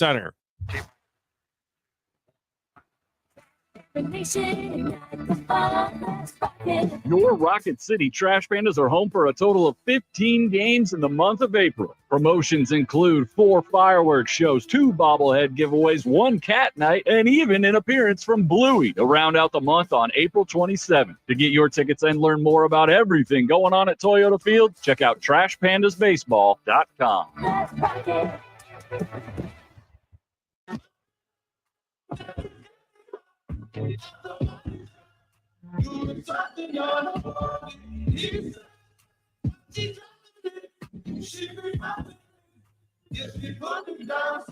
Developing news. Not going to talk a lot of baseball, obviously, with the way that this Nico story has taken off over the course of the last 48 hours, 72 hours. 256-576-977. But Aaron Judge has announced that he will be playing for Team USA in the WBC. Let's freaking go. That's what I'm talking about. America, baby. Bring him in. Aaron Judge will play for Team America. And he is going to be on Team USA. If you were wondering why we lost last time, it's because is this in the Olympics, Joe? No, this is the WBC. Okay, it's going to happen next year. So we lost last time, all right? Now we're going to come back with the best of the best. And is this like the first thing? This is the first pillar that is going to be, bringing everybody together, Well, like Michael Jordan. I think it's a team major together? pillar. Okay. I don't think that is the first pillar. Honestly, the Team USA announced their coaching staff for 2026 for the WBC. I want to say all but maybe 2 coaches have some sort of connection to the Atlanta Braves. Like it is almost a 95% Atlanta Braves coaching staff. Gotcha. Former Atlanta Braves. Brian McCann is a coach. Freddie Gonzalez is a coach. Mike DeRosa is a coach. Like it is almost all Atlanta Braves, and then like 2 guys that are not Braves. The rest of them are Bryce all Harper. former Braves. You got to have a Bryce Harper on the team. He was there last time, so better No, see him again. I'm just talking about. I'm talking about the coaching staff themselves. Gotcha. And that is where this is becoming a bigger deal because this is literally baseball's version of Olympic hockey. Yeah. Because this is what you would get if there was Andy Pettit is going to be the pitching coach. Matt Holliday is going to be the hitting coach. George Lombard, who started his career with the Braves, is going to be the first base coach.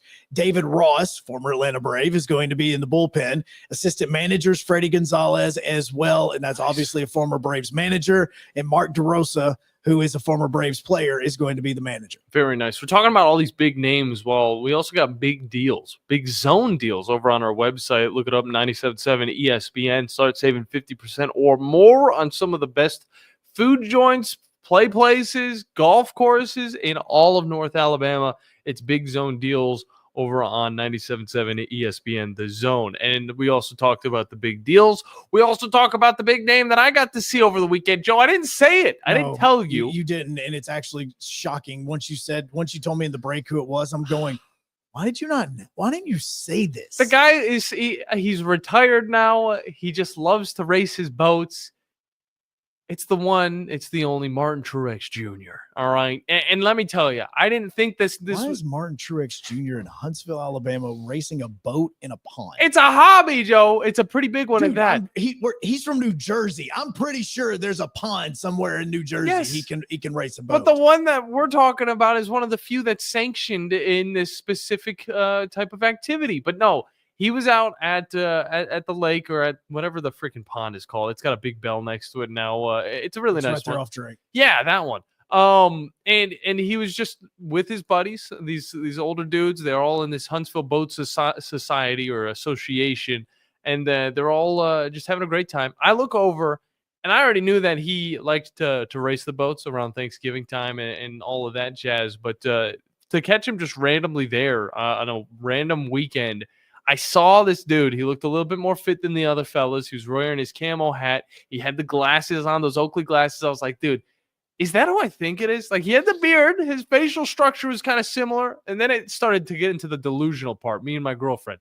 We started being delusional. We were thinking, that could be him. Then in the back of our mind, that also could be a random dude. Then it got to the point where we slowly but surely figured it out. Whenever the guy at the stand said, Martin, you're up next. And I was also talking to some other guys, and they were like, yeah, Truex had to get here. And I was like, okay. And then I had to text Summer, and I said, we're not delusional. Yeah, well, I mean, it's the same thing like with Cole Cece's brother, who is, just an NHL hockey player, literally flew into Huntsville for his brother's game on Wednesday night just to fly right back out the very next morning, get to morning skate for the Dallas Stars. No big deal whatsoever. Now, we asked the question, going to give you a little bit more time to think about this as it goes. Is right now, Nico. Sorry, I'm just already. Boo! Come on, you forgot his name. Don't know where I was rolling with that. Nico Iamaleava is going to enter the transfer portal on the 16th. That's when it becomes official. If you are an Alabama or Auburn fan, would you want him as your quarterback right now over the current options that you have in your locker room? That's a good question, Joe. Now, Jonesy says absolutely not. I'm just asking because both teams are going to have a brand new starting quarterback in 2025. Mm-hmm. Just asking. Let's go back to the phone lines, 256-576-977. Brandon, welcome into the Blitz, man. How's it going?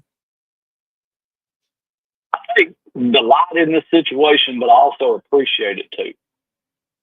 Duality of the situation. Do I think it's funny because it happened to Tennessee? Absolutely.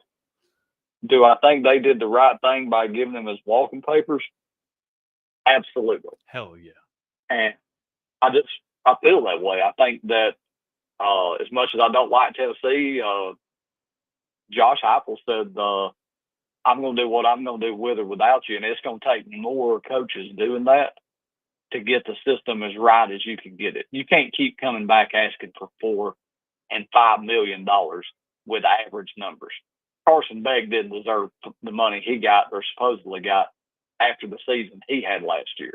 He didn't have a good enough season to ask for that kind of money. And the insanity has got to stop somewhere. Mm-hmm. And we were on the cruise ship. People were talking about it. And this is how this situation is to me. You're at a function that's somewhat of a serious function, and somebody runs in and yells, fight, and everybody goes outside and forgets what they're there for. And that's basically what happened to their orange and white day. Yeah, and I gotta admit, I respect Josh Heupel for his comments that he made after the fact. Telling him straight up that you are not bigger than the organization. No player is. These are again college students first when we think about it, and then the athletes second. At least that's how the colleges like to see. In this landscape right now, though, from Josh Heupel's standpoint, he had to let him go, even though he probably didn't want to, mainly because if you let Nico do this, then you've got a lot of other guys that could potentially do the exact same thing, and you then basically have a mutiny on your hands. Yeah, by saying yes or no, the dominoes fell totally different ways. And again, if you say yes to Nico in 24 hours and you say no to everybody else and you were just doing it for Nico, then all those players that you just said no to could also enter the transfer portal, and now your whole team is gone because you said yes to your starting quarterback and no to everybody else. So that is where this is a very dangerous slope. Now, this is where also the NCAA absolutely sucks at everything in life except for stealing money. And they go in and they should be at this very moment having like emergency meetings, being like, look, we have got to get this under control because now we could have other quarterbacks doing the exact same thing. Again, you just a second ago, like you're sitting here talking last week, we said, what about Klubnik? If he were to go into it, way better numbers than what Nico had, what if he goes into the transfer portal? Think about how much money teams would want to pay for him right now if he were doing that. Like, this is where this spring transfer portal is such a big deal, because now the next time that these teams are truly together is going to be for fall practice. So there is no more, hey, let's bring a couple guys in early or anything like this. They know if we have holes on our starting 22, we have got to fill them with transfer portal guys. So they know the price tag goes up because now there's a more sense of an urgency for a lot of these teams. The issue now is that, again, if the NCAA was a smart governing body, they would be holding emergency meetings around the clock, coming up with some answer to this, because all it takes is one more domino. And next thing you know, every single quarterback that is halfway decent and wants to make more money will enter the portal. Well, I look at it like a situation that happened over here at Kennesaw State. You had Adrian Woolley, who was, I believe, the Conference USA Freshman of the Year and had a bunch of other honors. He was a guy that had people throwing money at him, that he was bigger than where he was at. And I'm okay with that. I'm okay when you go to your coach and your coach says, hey, man, there's bigger and better for you, and I'm not going to try to keep you here. I would love to have you here, but you'd be crazy not to take what they're giving you. And he went in the portal and is going to end up somewhere else and probably making more money at a little bit bigger school. But this is not the situation with Nico. I mean, I don't know where up is for him from where he was at. The only up that he can have is going somewhere where his numbers go up. That's it. That is all that's all it's about. See, for him, this is now that Jalen Milrose situation that we talked about. Go somewhere where you can improve your numbers.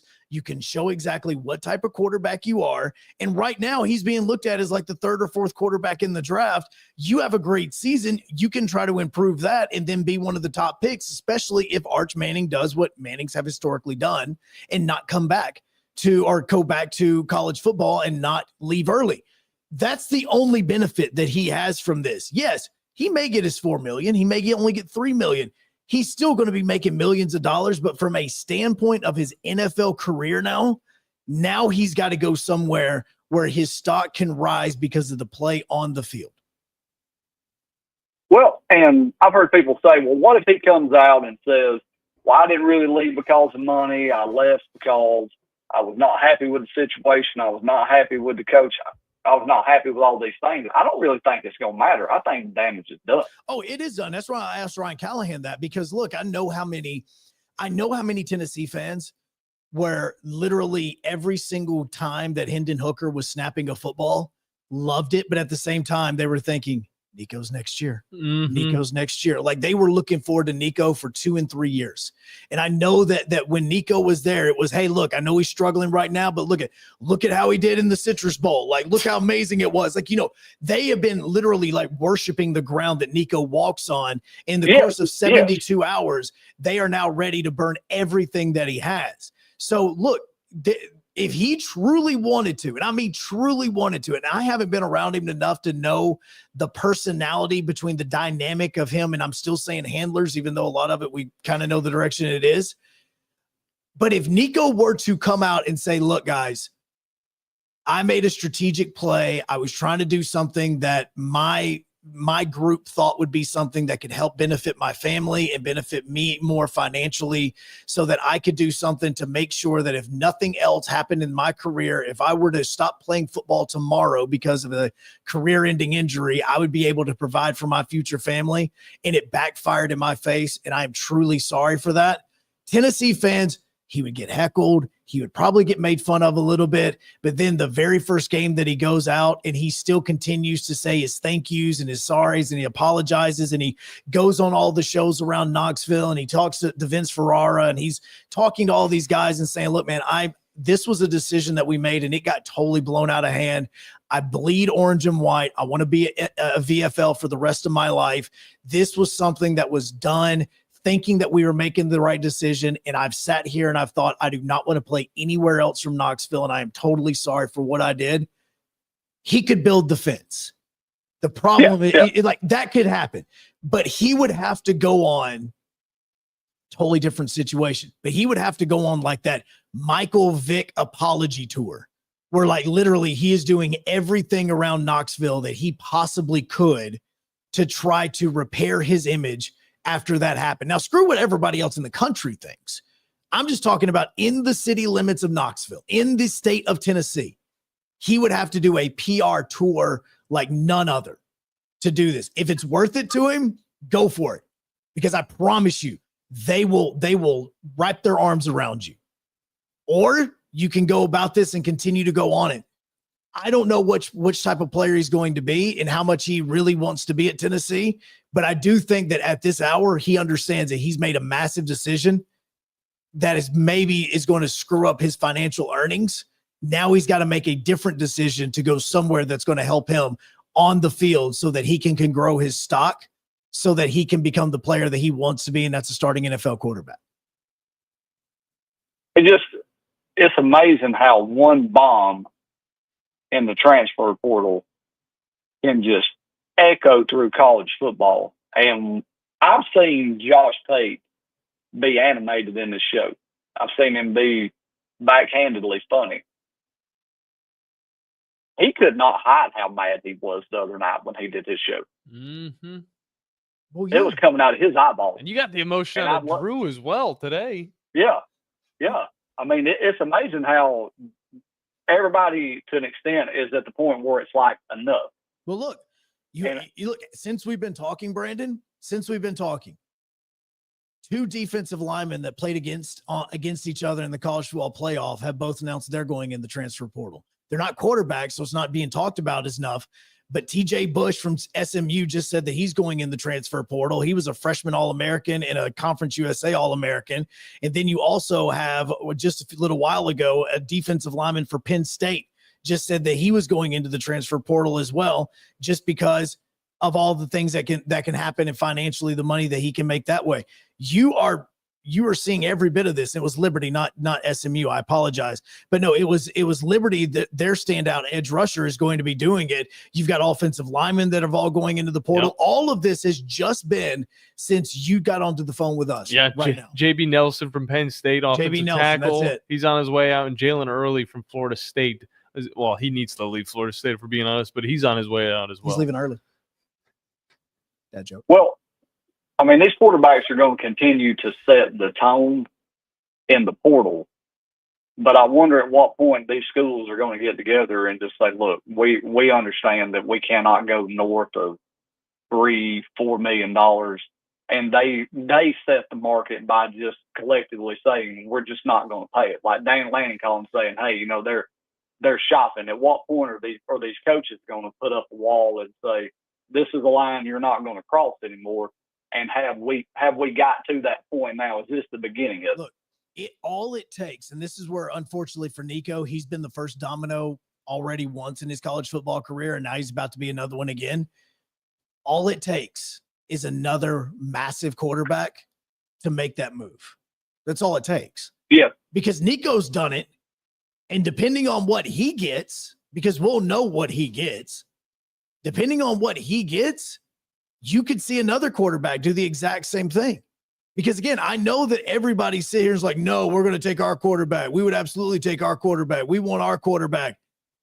Seriously, if you're telling me right now that you're looking at like a Klubnik that's just like, okay, he's entering the transfer portal. You wouldn't sit back and go, I mean, I like our quarterback, but I mean, also like 3,700 passing yards last year and 36 touchdowns and only 6 interceptions. That sounds really nice. And, college football playoff, quarterback, like, okay, like, top 10 quarterback in all college football right now. Be honest. That doesn't sound too bad. Like, it really doesn't. Nico's top 25 at best. Like, so, again, Sellers is another one. Like, as much as he's getting hyped up right now, I know he's no Klubnik, but just saying, if both the starting quarterbacks in the state of South Carolina both said, all right, we're entering the transfer portal right now, this would seriously blow anything up. And if this was the NFL, if this was the NBA, if this was Major League Baseball, they would be having emergency meetings being like, okay, we have got to nail this down because this is about to get beyond control.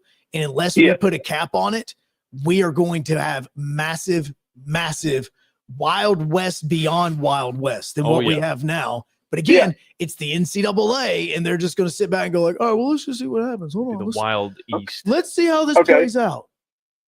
If Lenore Sellers went in the portal tomorrow, are you going after him or Nico? Oh, I like the size of Sellers. And if I'm Auburn, I'm going with Sellers.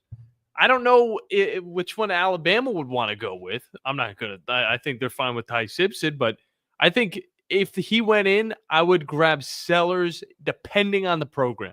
Auburn would definitely pick him up. They like a big quarterback. 6'3", 242. Nico still has a lot of growing to do. He still has the body of a high schooler. All right, let's be real. 6'6", 220. But he could get broken in one tackle. That's the thing. I could have a 6'3" quarterback that's 220 compared to a 6'6" quarterback that's 220. I'm picking the 6'3" quarterback any day of the week. He's tall enough, and also he's got the frame to take a hit. And he's going to need to if he goes to an offense that is going to rely on him to win games. And thankfully, Sellers is already on that. So I would go with Sellers. I don't know. And that would leave Robbie Ashford there, correct? No, didn't he? He transferred away.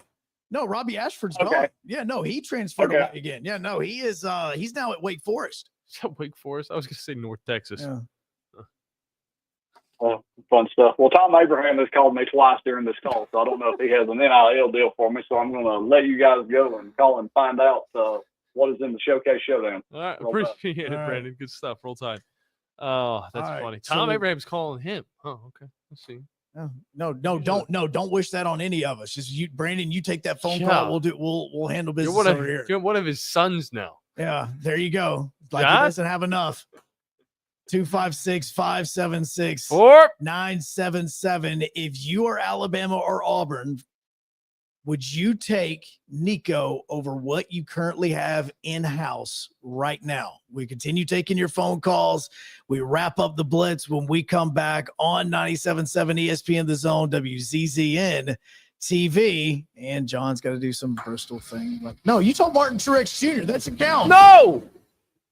By now, you know about Eagle Masonry and Insulation, and maybe you know that Eagle also does landscaping and dirt work. But how about after paint work? Shower doors, shelving, and mirrors, all taken care of by Eagle, the same Eagle that takes care of all your masonry, insulation, and landscaping needs. Eagle brings the same level of expertise to all these disciplines, and they're ready to provide you with a free quote. The website is the same, insulatewitheagle.com, as is the phone number, 256-755-1556. Give them a call and see what Eagle can do for you.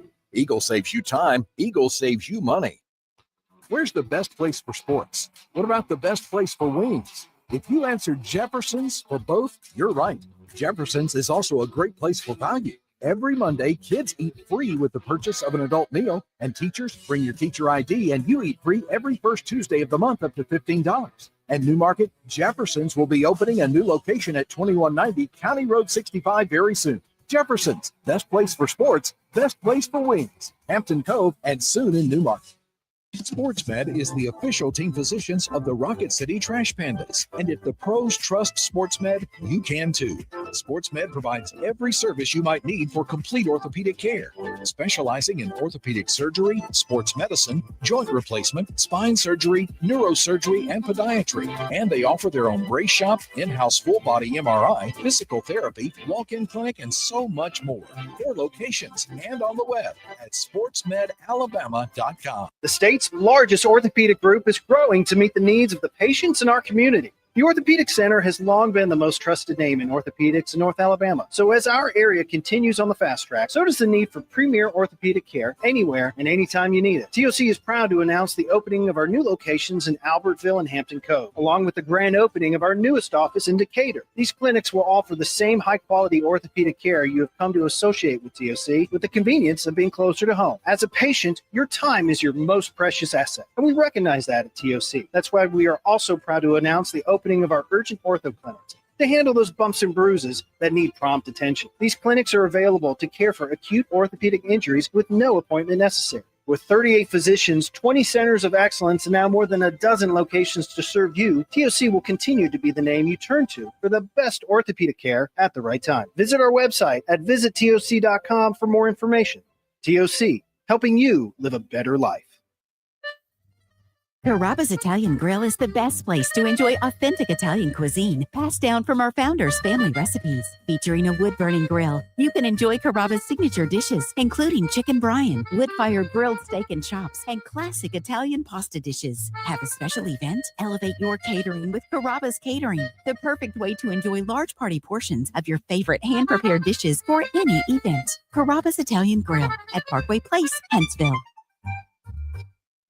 Hey folks, this is Arthur Seaton, managing partner at University Kia, proudly saying Roll Tide and War Eagle.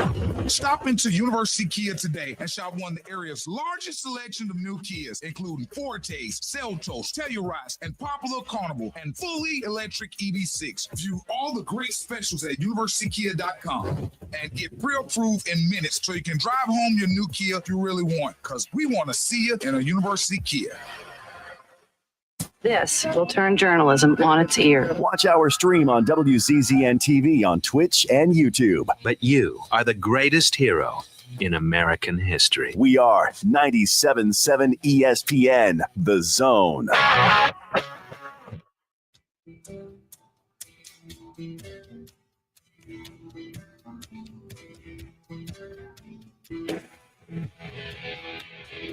Final segment, best segment. Let's keep this thing going. On the Blitz, 97.7 ESPN, The Zone. Don't forget, no matter where you are, you can watch on WZZN TV. Tara says, wait, why am I here? She said, Jersey Girl, hashtag Jersey Girl. I'm just saying, Martin Truex Jr., a man with all the money in the world and apparently has a successful business outside of NASCAR. Like, why is he just randomly showing out racing boats? You should have saw the speed of that boat, dude. Dude, it that thing doesn't matter. flew, and you know what? He crashed it. And it was upside down. And then he was like, all right, well, I got another boat. And he threw that thing out there. And then he was trying to break a speed trial. That's what he does, okay? On that lake, it has a specific speed. They go for it. Jim Johnson, I actually got the name of the guy that broke the speed record by 20 miles per hour, had 104 miles per hour on a little miniature boat. That's how lit it was. And this is I want to make sure I get the name right because I want to respect them. They're actually out there today as well. The Huntsville Model Boat Association.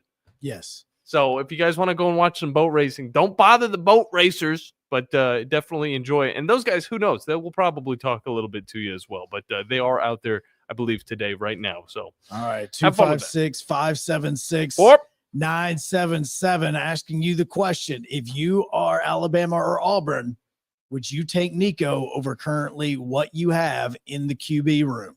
Bama James said, hell no. Yeah, no, we've so far the multiple Bama fans have all said no. Ty Simpson, man, it's just it's tough to take out. This is a guy he is still traditional college football. He's stuck with the team all throughout. His parents love it.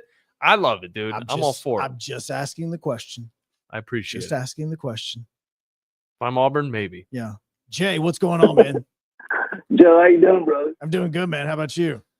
I'm just sitting here doing honeydews, as I told John, and watching y'all on WZZN TV. Yes, sir. Hey, I wouldn't take him either. I mean, he's done proved he's going to ditch one school for money. I wouldn't take him either. And he's wanting more money. You see how big his dad is, the way high his groceries is. You got to feed that dude. Okay, he does have a big old dad. That's man. a Maui right there. I mean, again, trust me. Oh yeah, no, that is 1,000% Maui. And he will say that he is the Greek god that he is and the Samoan god that he is. Trust me, he is that big. But no, I mean, like the other part of this is like, what if, for instance, if Nico does come out and have a statement, or if his handlers come out and say, look, this is on me. I apologize. I thought I was doing the best for my son. You know, obviously he's going to listen to his parents because we're such a close family. And obviously with the Samoan culture and the way that tight-knit they are as far as family lineage is concerned, like, you know, it's, hey, we made a mistake. We made a mistake and we misstepped this. Would that change the perspective? I don't know, but it just shows that money's the ruler of all evil. Oh, absolutely. And you know, it's going to probably get worse before it gets better. And I was talking to Ryan Fowler, who runs the game in Tuscaloosa, and he's been on Drew and Scott's show. And I asked him, I said, reckon he's doing all this before this whole profit sharing deal with hit, because once that hits, you got a certain amount of money you get, and that's it. So it may be, you know, he's looking out for himself, and I know his handlers are too. But come on, guys, you got to stay loyal to if you state you're gonna be there, and you getting paid almost $3 million. Come on, man. Well, I also think that a lot of this played against him in a sense of if Ryan, with what Ryan Callahan says, this started back in December. If this started back in December, this team and this coaching staff has already had a conversation about, if this happens again, what should we do? Like what is the next step in this for us? Now, if this would have been the very first time, he may have caught Tennessee sitting on their heels. But Jay, we appreciate it, man, because we got a few more we got to hop into before we get done with the show. But thank you so much, bro. Jay, check the comments as well. Yep. All right, brother. Appreciate it. Good Have a stuff. good one. You too, man. Yeah, check WZZN TV's comments because I know he's watching over there. Subscribe to that bad boy as well. We get on to Crawdaddy. How you doing, Crawdad? Guys, hey, let me mention a little thing on this Nico thing.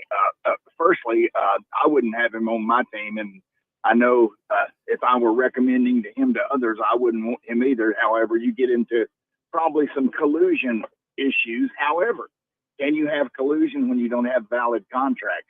Right. And one thing I hope this Nico thing actually exposes the contractual fallacies of the NIL process and makes them either come up with some sort of procedure where they're really under contract or not. And the other thing I would be curious about is, does somebody have a case against Nico for breach of contract? That's where I was curious with that too, because for that to take place, and if that were to come out from the Tennessee's NIL collective, then that would mean that you would have to release the contract to explain where the breach of contract was. Yeah, so I think there's a lot more to this than just, well, the guy didn't want to play, and da da da da da.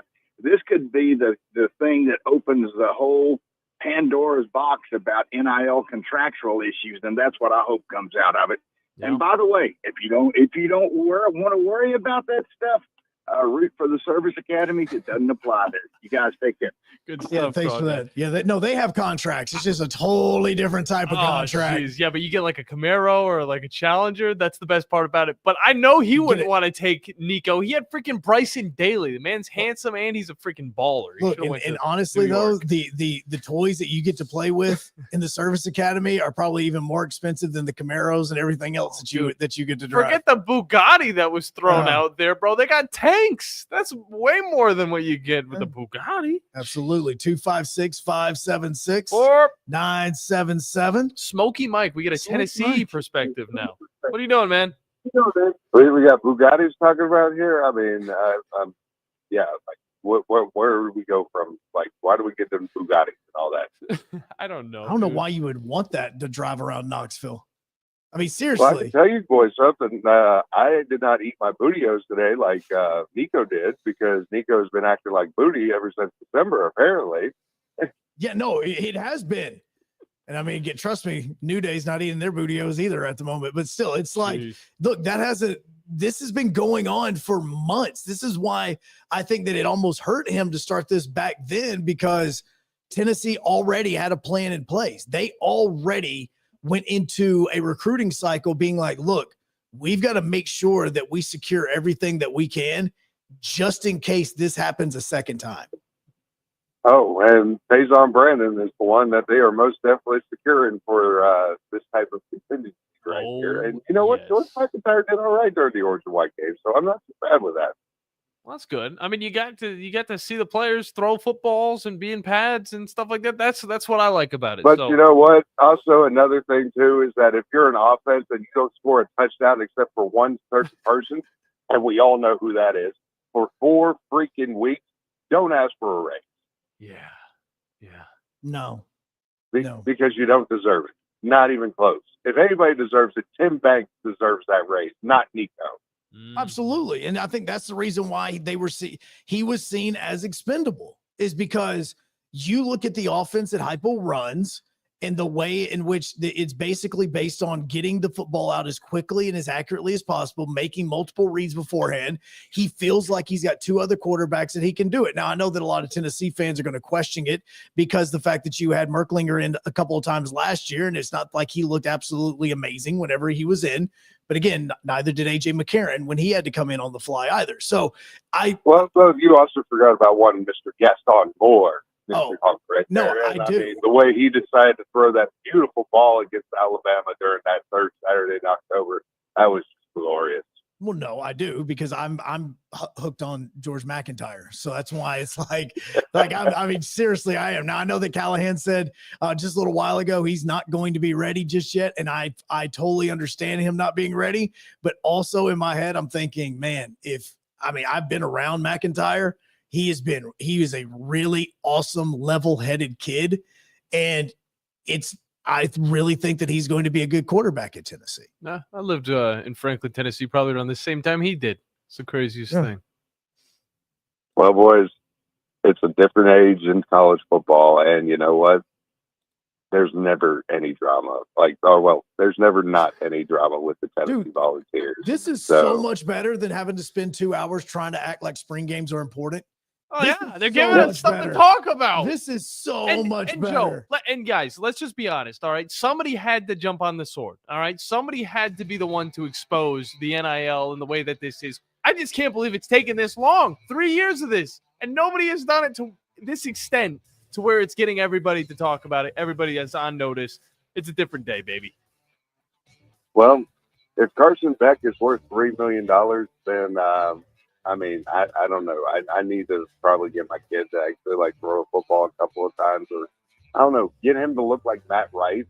That might be something that might be go see Cavendish win. I mean, maybe get you a little bit of value that way. I don't know. What can I do? Yeah. I'm signing my son up. We're signing him up for football coming up in a couple of weeks. So Heck yeah. We're in on it. I can't wait to see that big helmet on him. He's 6, man. It's Lincoln County flag football, NFL. Go Falcons, baby. Yeah. What? Would you call a plumber for a root canal? The same goes for selling your timberland or farm. Choose someone who understands your property and can help you on the front end so you can capitalize on the back end. I am Bo Butler with Southland Realty and Auction. As a guide, I have put many hunters in position to take a shot. It's time for you to take your shot. Let's talk about putting you in position to sell your